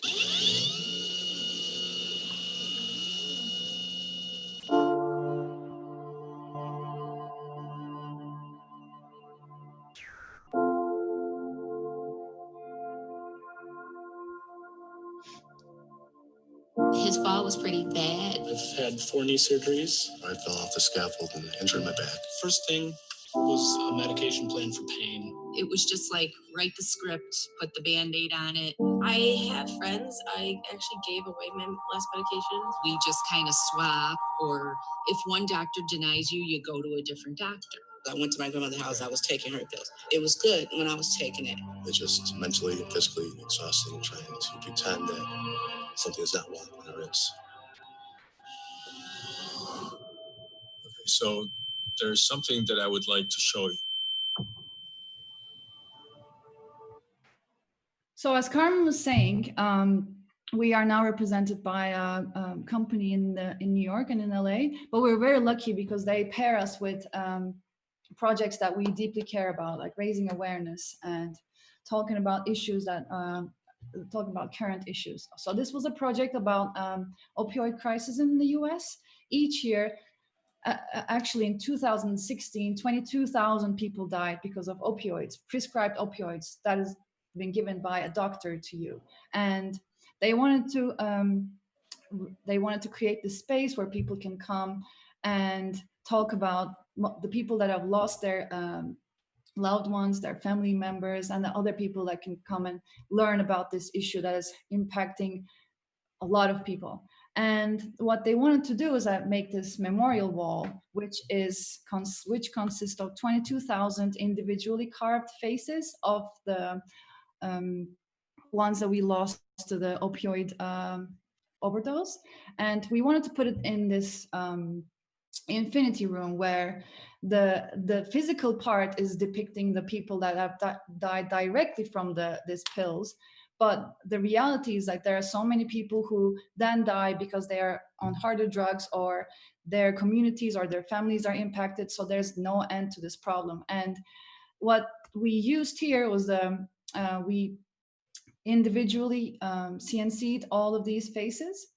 And we also wanted to talk about the industry part of this whole problem, because these medicines are being made somewhere. No, they're being made to be sold somewhere. And there was a CNC machine on site which was carving a face every 24 minutes that is depicting the frequency that somebody dies directly from this problem. And later on, we collaborated with Rodrigo, a friend from ours from IAC, to make this part happen. And then what we did was, this was a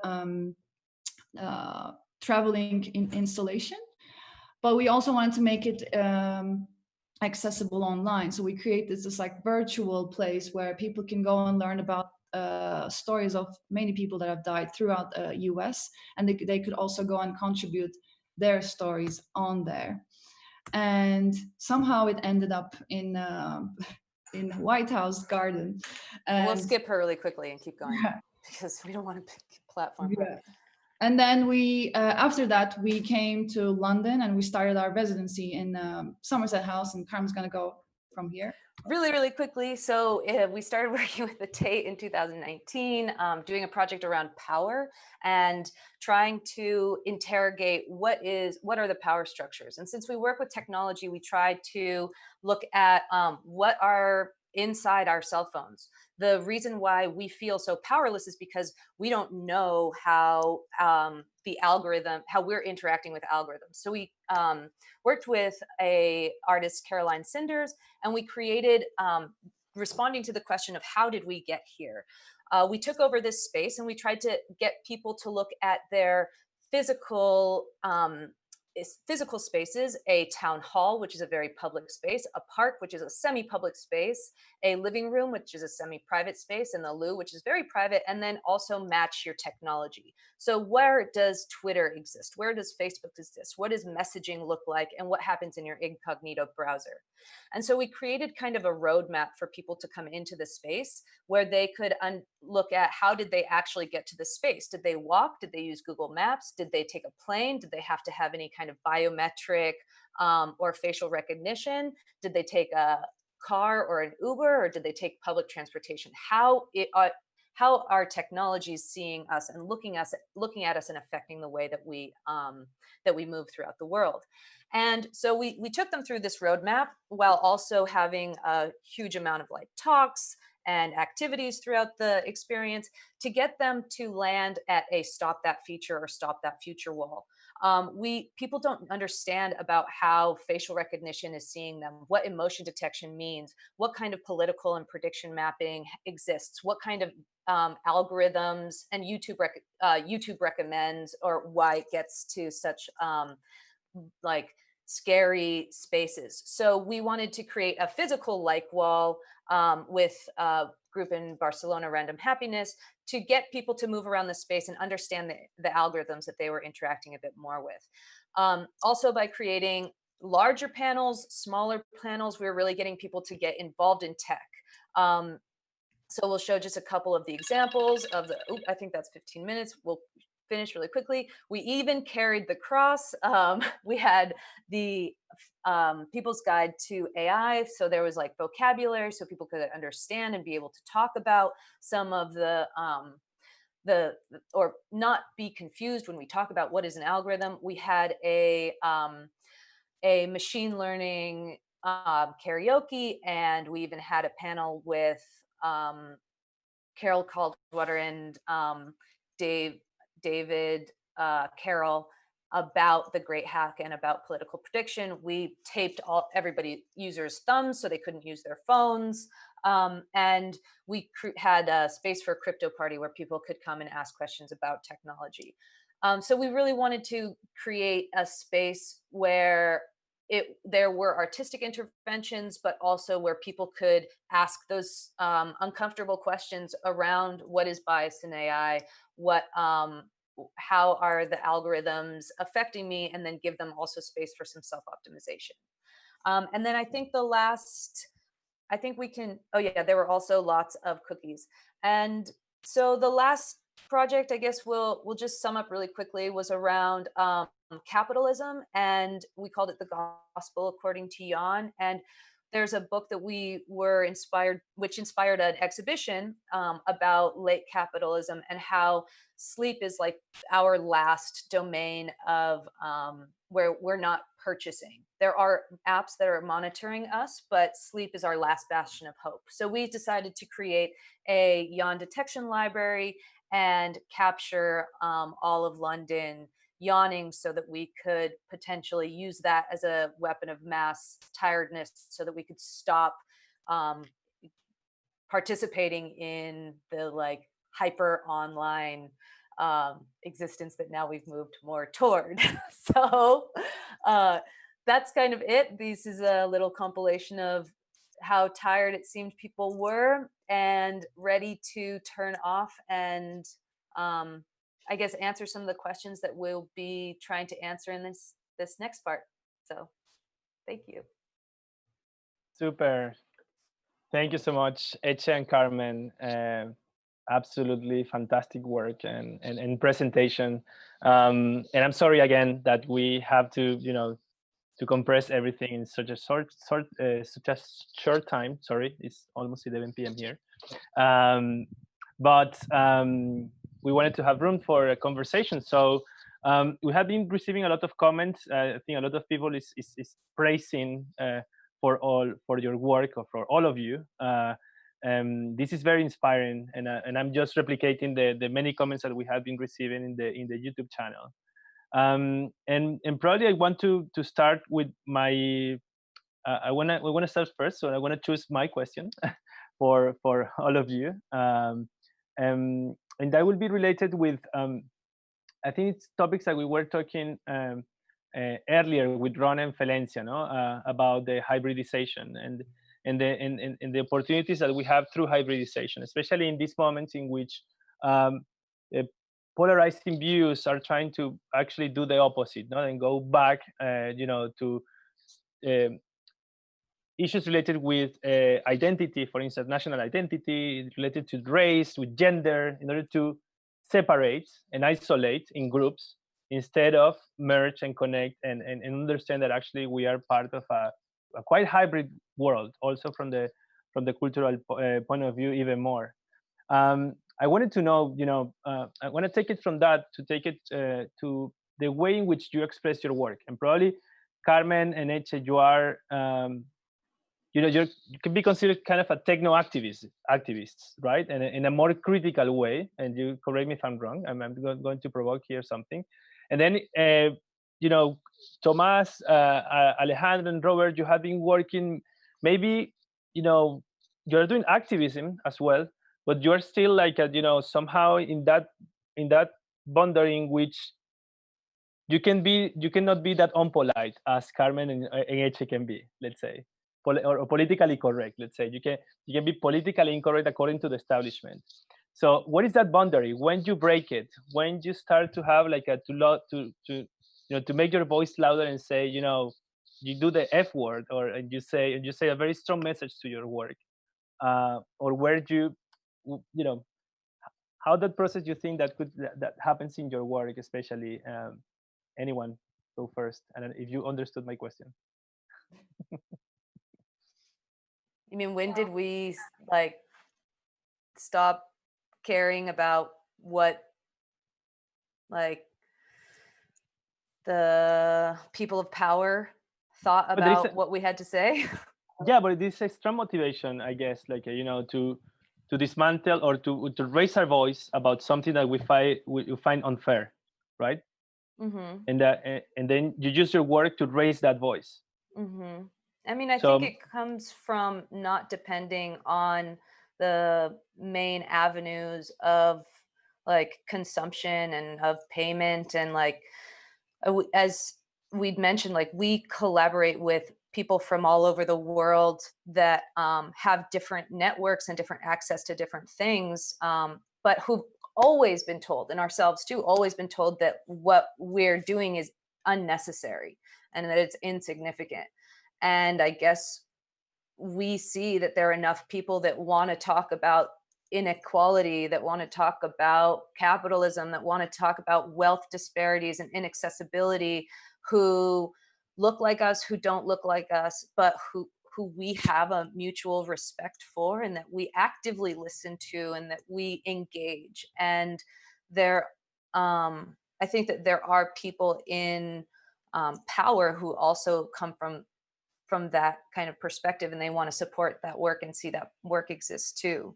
But it does mean that there's a lot of doors that are closed to us because we don't have necessarily a return on investment model for something. When you have the beauty industry, which is a $6 billion industry, yet it's not owned. It's not owned by the consumers. And nor does the revenue go back into those communities. So we know that we have to like figure out how to do it in alternative ways, how to find funding models, how to find people who are passionate about the same things that we do, and collectively make something so that it's not just dependent on one person, on one business to say, on one investor to say yes or no, or to greenlight a project. And what happened when, I guess there will be a moment in which you have the risk of being institutionalized, and then suddenly your message can be, altered because you have certain requirements of a client. Yes. And I think that the clients who are interested in working with us are also interested in questioning their own institutions. So the Tate, for example, there were certain rules from where we were showing versus where other people were where like the main, like Kara Walker is, or the Olafer show, the main Tate versus the Tate Exchange. And we really had to push back to the main institution because they didn't necessarily want us to go into other floors, to look at other artworks, to talk about the power that other artworks that use technology hold. They wanted us to stay inside this one floor at the Tate, and we had to push back against that. And I think that because we're a community, we're a community, or we're enough people that we can all show up and say something's not right, and this doesn't look right, it doesn't feel right, And it's not just myself or Ej having to go to a boardroom of people and say that, but we're actually more than just one. I think more than a lot of times we realize that it's not because they're against that, it's because they never thought about that. So once you're in front of them and you're talking about these things, they're like, oh, well, yeah, you're right. Maybe, I mean, yeah, it's actually totally doable. So, okay, be our guest, please do it. So it's like also opening their kind of perspective to like, there are other things that are possible that can be done in this space or in your institution or in that festival or in that virtual reality space. Let me jump to maybe another extreme, and I don't know if I'm gonna make you uncomfortable, Robert. But what about like in Qatar? You know, like when just like a petrostate funding a lot of the things that are happening in the country. Yeah. What happens if inside the Fab Lab comes out a creation or a project in which you are either criticizing or you are dismounting the oil industry? Yeah, well, actually, it's interesting because I mean the other opposite side of the road from Ej and Carmen. You know, I'm working with stakeholders that you need to be very polite in how you actually share thoughts. But something that I have in common with Carmen and Ej is actually how those companies are looking for a change. I think there's something interesting, which is, okay, we have a culture, of course, we have values. We have, in this case in Qatar, we have a religion that is very important for them, but they're looking for something that can achieve an extra mile goal, right?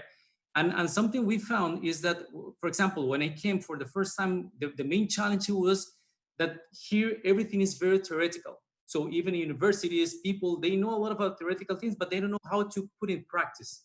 So this was like a call for community that, okay, guys, we're looking for how we can make things.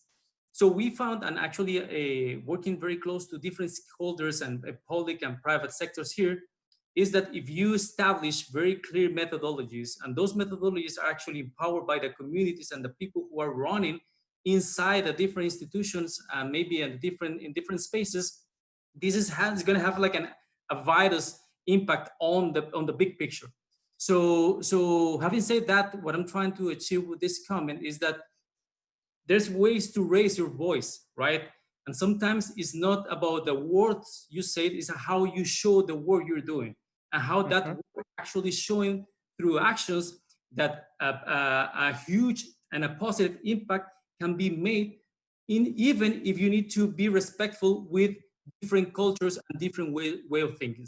So yes, actually this is a part of my experience. Okay. Tomas, Ale, you want to jump into comment? Yes.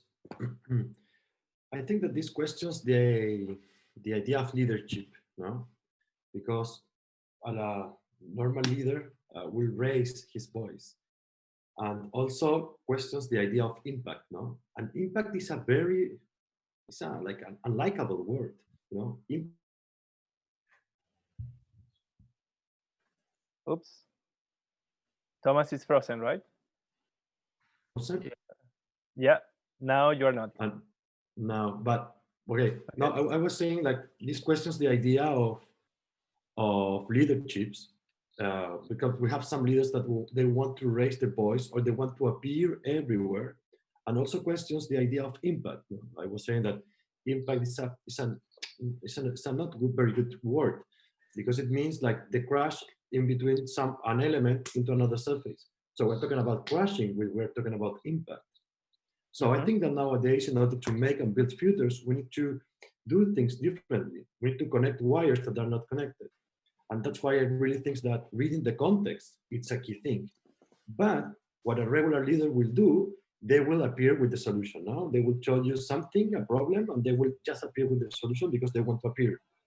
But if we talk about the new type of leadership that we need, is like instead of building solutions, we need to build images in people's minds, so everyone can be involved. So everyone can feel like projected in the idea that you are proposing, and the general idea of the general, let's say, opportunity that you are seeing.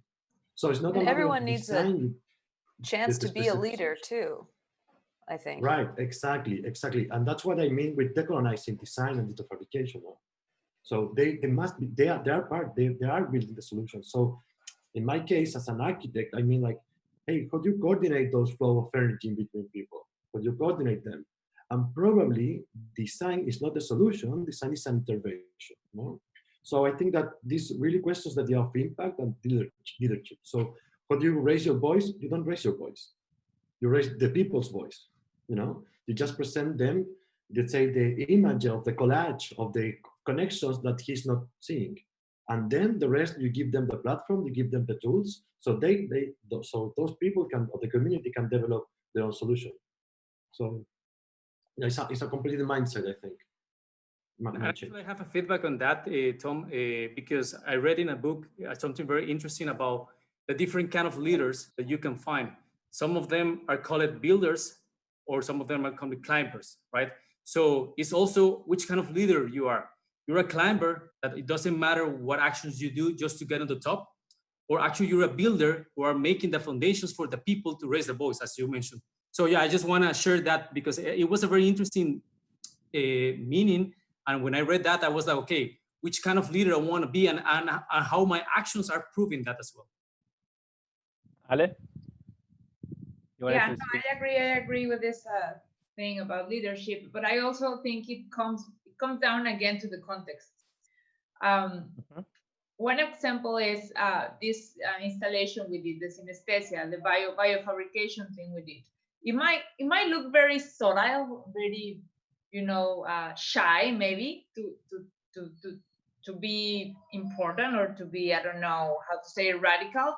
But the day we inaugurated that expo, the president had a press conference saying that he was against GMOs, and people relate GMOs to genetic engineering.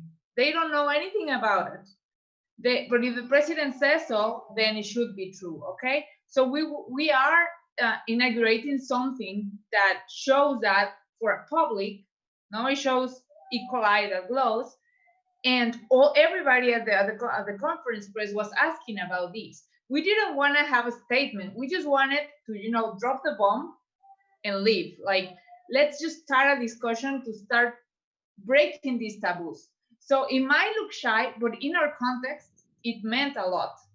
Okay, so a lot of people start talking about it. A lot of people start making their own ideas about a subject that hadn't been talked before. So I don't consider myself an activist, but I do like to have these attitudes when you make people want to know more about a subject and create their own opinions on it. Yeah, I would say that, probably like I was trying to explain that before and it was very confusing, sorry for that. But when I was referring to activists, it's like this capacity of going outside your computer, your lab, and then taking that risk of interact with the real world now. And it seems like this idea of, again, it seems like in the late, the second half of the 20th century, it seems like the future was owned by the scientists that were going to create it, and they were going to give us the solutions in order to live better, right? In every single aspect of your life, from how you move, how you heal yourself. And there was some people very special working in laboratories, creating stuff that were going to make everybody's life better. And we are learning that that's not really, probably it's not viable, first of all. And the way that we are building that, it's actually making, very, I would say, unfair somehow, because it increases inequality and increases the way that, I think that the very basis in which, all the scientific knowledge is getting into people is based on the political, economical, and social, cancer that we are taking from many years in the past, right? So that what I was saying, you being activist, I think is like you are doing that of, understanding that your role in the world is actually going and create narratives or create spaces, intervention. You are going out there and then you're putting, you're creating the spaces for learning in a way. So when you do an exhibition, you're creating a space for learning. When you set up a lab in a community in Costa Rica, you're creating a space for learning. And that's, I think, like a different approach to, here we are, the special people, to create the future. It's more like let's figure out about what the hell is that future together. Therefore, we need spaces. Yeah. I think Ale, what you were saying about when you learned that you can teach yourself that is a huge area in where we all have to be activists. We cannot afford, unless we come from a generational wealth and don't have to do any work and can ignore the problems of the present until it comes to your doorstep and there's people who kick you out of your house because you have too much. Like, we can't afford to not be educated, to not learn how to think critically, to learn how to teach ourselves. And we can do that by leading by example as well. So we have a very difficult time as women trying to work in a highly aesthetic art world, which really, it cares about content, but it also cares about the commodification of the art as well as the artist. But we also have the responsibility to show up for the girls who we were when we were 13, trying to figure out what we wanted to do and how we wanted to lead and how we wanted to be led and participate. So I think that there's no longer a divide between designer and activist, or like, we're all participating in these systems which aren't helping us and our communities. So we have no choice. Okay, so we have 30 seconds each. So Carmen says we have no choice but becoming designers or designing as an act of you can say an act of activism, but it's more like a design as an act of transformation, or an act of not only protest, I would say, but also as an act of creating what doesn't exist there. I'm kind of trying to Yeah. it. I mean, we have a Sorry. responsibility to do. I mean, you mentioned better. We have a responsibility to take what exists now as mediocre and not serving everybody to another place. And that is going to be through politics. It's going to be through teaching. It's going to be through design. It's going to be through art. And we find ourselves in this space of design. So we find it our responsibility. 30 seconds, Tomas, Robert, Alejandra. 30 seconds each, maybe less, 20. Okay. Now, we need to read our environment. We need to read our context. If we don't read the weak signals of our context, like the cardboard coffee cup, if we don't pay attention to those very small things, we will never achieve a future in design. And that means that we need to unlearn, guys. We need to learn many tools, but we need to unlearn how we interact with people. We need to learn how we work with the community. Robert? Yeah, I think in my case, we have so many layers, we have so many hats, but when you put yourself as a citizen, you see that you're living in a community. So that's why we're actually the critical thinking and those kind of activities, for example, like the activism is not just now an action to do something. It has to be something in the process you're doing actually. So I think at this time is a huge moment. We're changing a lot of things, how we produce and consume everything. But yeah, having this idea of we're citizens, we'll be living together and having impact on all of us. So I think that is going to help us to be more resilient in a way. Ale, over time, but yeah, and then Eche, even if we go over time, everybody needs to speak. Ale? I'm just gonna go back to what Carmen said. Leading with example, right? So if I could do it, you can do it, and I think that's very powerful. Now, if I'm a woman, I didn't know anything about this, and I'm doing it now, and everybody can do it. And to share that, you just go ahead and make it happen. And I think also, even if we don't think that there's going to be a success in the end, like an ultimate success, we as designers, architects, people that are putting outside physical things or building environments, we need to take a stand against the erasure of all of the cultures, the species, the biodiversity, and all of those things. And we have to be pioneering these things with the tools and the knowledge and the experience that we have. Guys, thank you so much. Guys and girls and people and humans and wherever you are, be safe. Thank you so much for joining. Super inspiring. I learned a lot. Thank you for having us. Thank you. Thank you for the opportunity, Tom. Thank you, guys. And I'm sure, and I just check the comments in the Facebook channel. There is a lot of love for you. Thank you, everyone, and sorry, team, for going over time. That's it from us. See you. Okay. Ciao. Thank you, Thomas. Thank you, everyone. Great. Bye. Thank you so Enjoy much. Bali. Yeah, we're not live anymore. I think that there was this conversation needed a lot more time, and I hope that you can go on the YouTube and you can continue with the questions, and many excited people that really admired your work. And this is kind of the end of our daily symposiums. So we are going now to follow into the announcements, and we are going to see what is going to happen today and tomorrow so that you can get prepared. So for today, we have Do you need us on? Sorry, I have to the go. challenges, and we have our social distancing challenge, where you can see already some ideas. So it's the last day.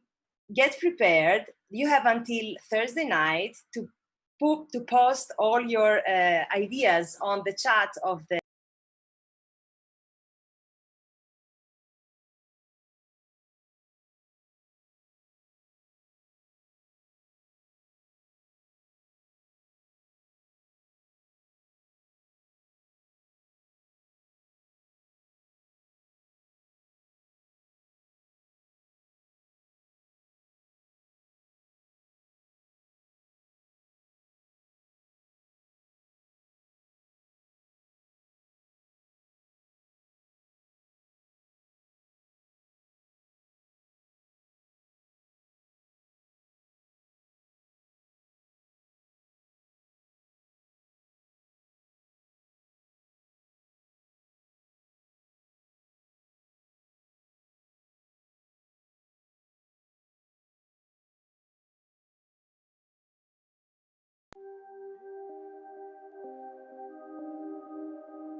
¿Aló?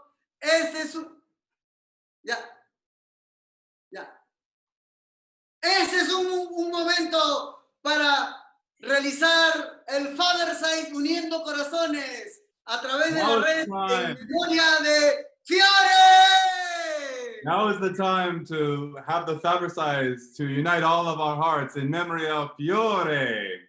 Y les vamos a pedir que nos acompañen con los dedos derecho, izquierda, izquierda, derecha. So we're going to do two movements. We're going to move our arms, both with the left and then the right. Left and then right. Left and then right. And then at the end, we're going to do a heart like this into the camera. Okay? Sí. So I'm going to sing Uniendo first. corazones. Okay. Hey ya, hey ya, hey ya, hey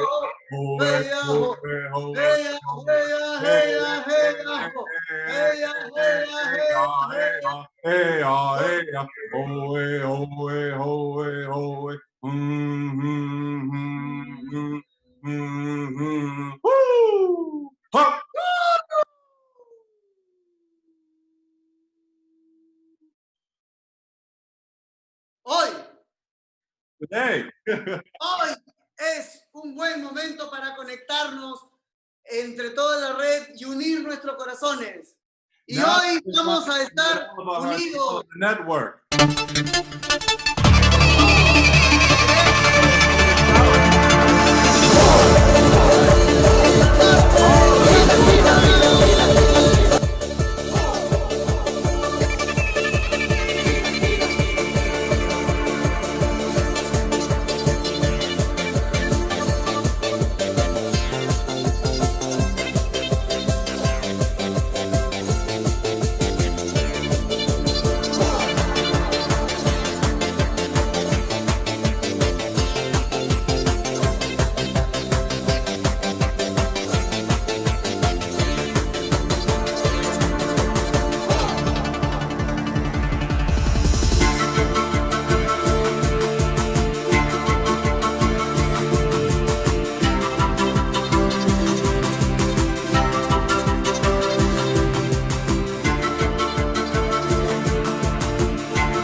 Amazing. Thank you so much.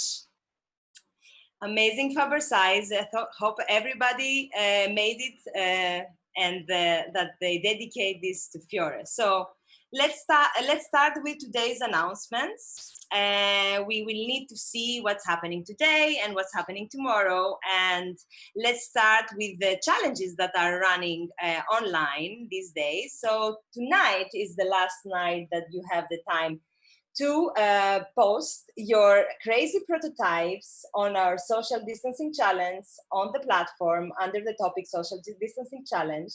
We call you to create and redefine how human interaction will be. And we have already some ideation from the past where you can see that without technologies, they already had some kind of solutions about that. And we already have 12 entries that they have participated. So they started with sketches. We hope that everyone by tonight will be posting final pictures and small videos for deciding. We also invite you all to give a like to the proposal that you prefer, because we need to decide together as a community the 3 winners, that they will win 3 sewing machines, 3 brother sewing machines. And that this is a kind contribution from Fab Foundation. So heading up after that,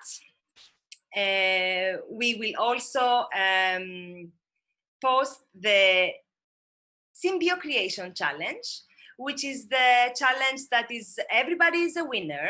It's not a competition. It has been running since the last week, and we really invite you to see on the platform under the group of Symbio Creation what's happening.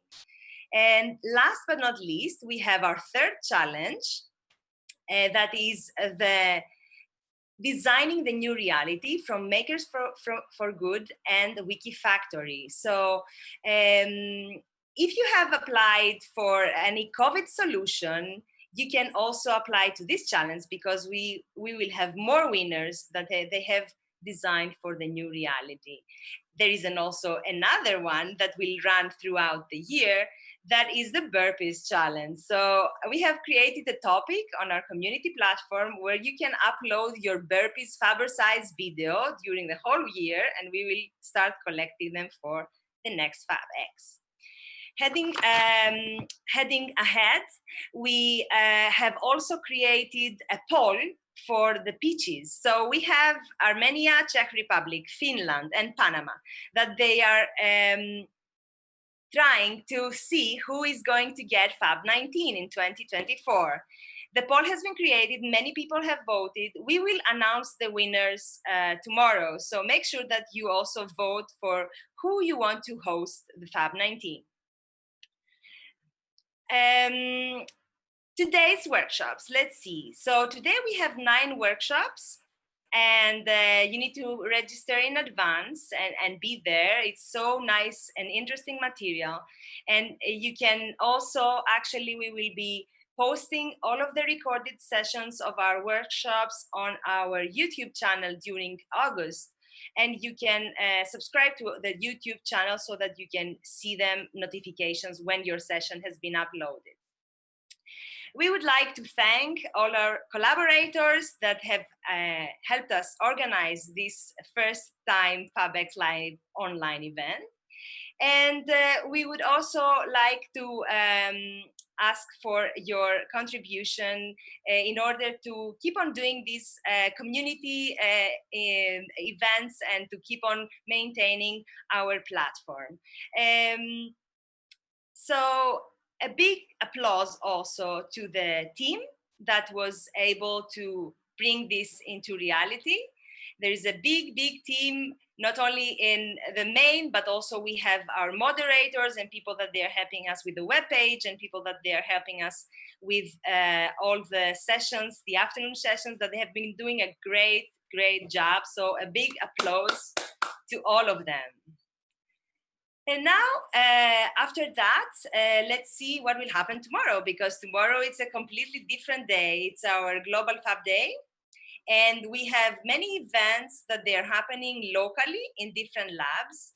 If you're also organizing some hands-on activity, we invite you to post it on the community channel, and maybe you can transmit it live. There is also a very nice activity from the Fab 16 Montreal team, and we really encourage you to sign up.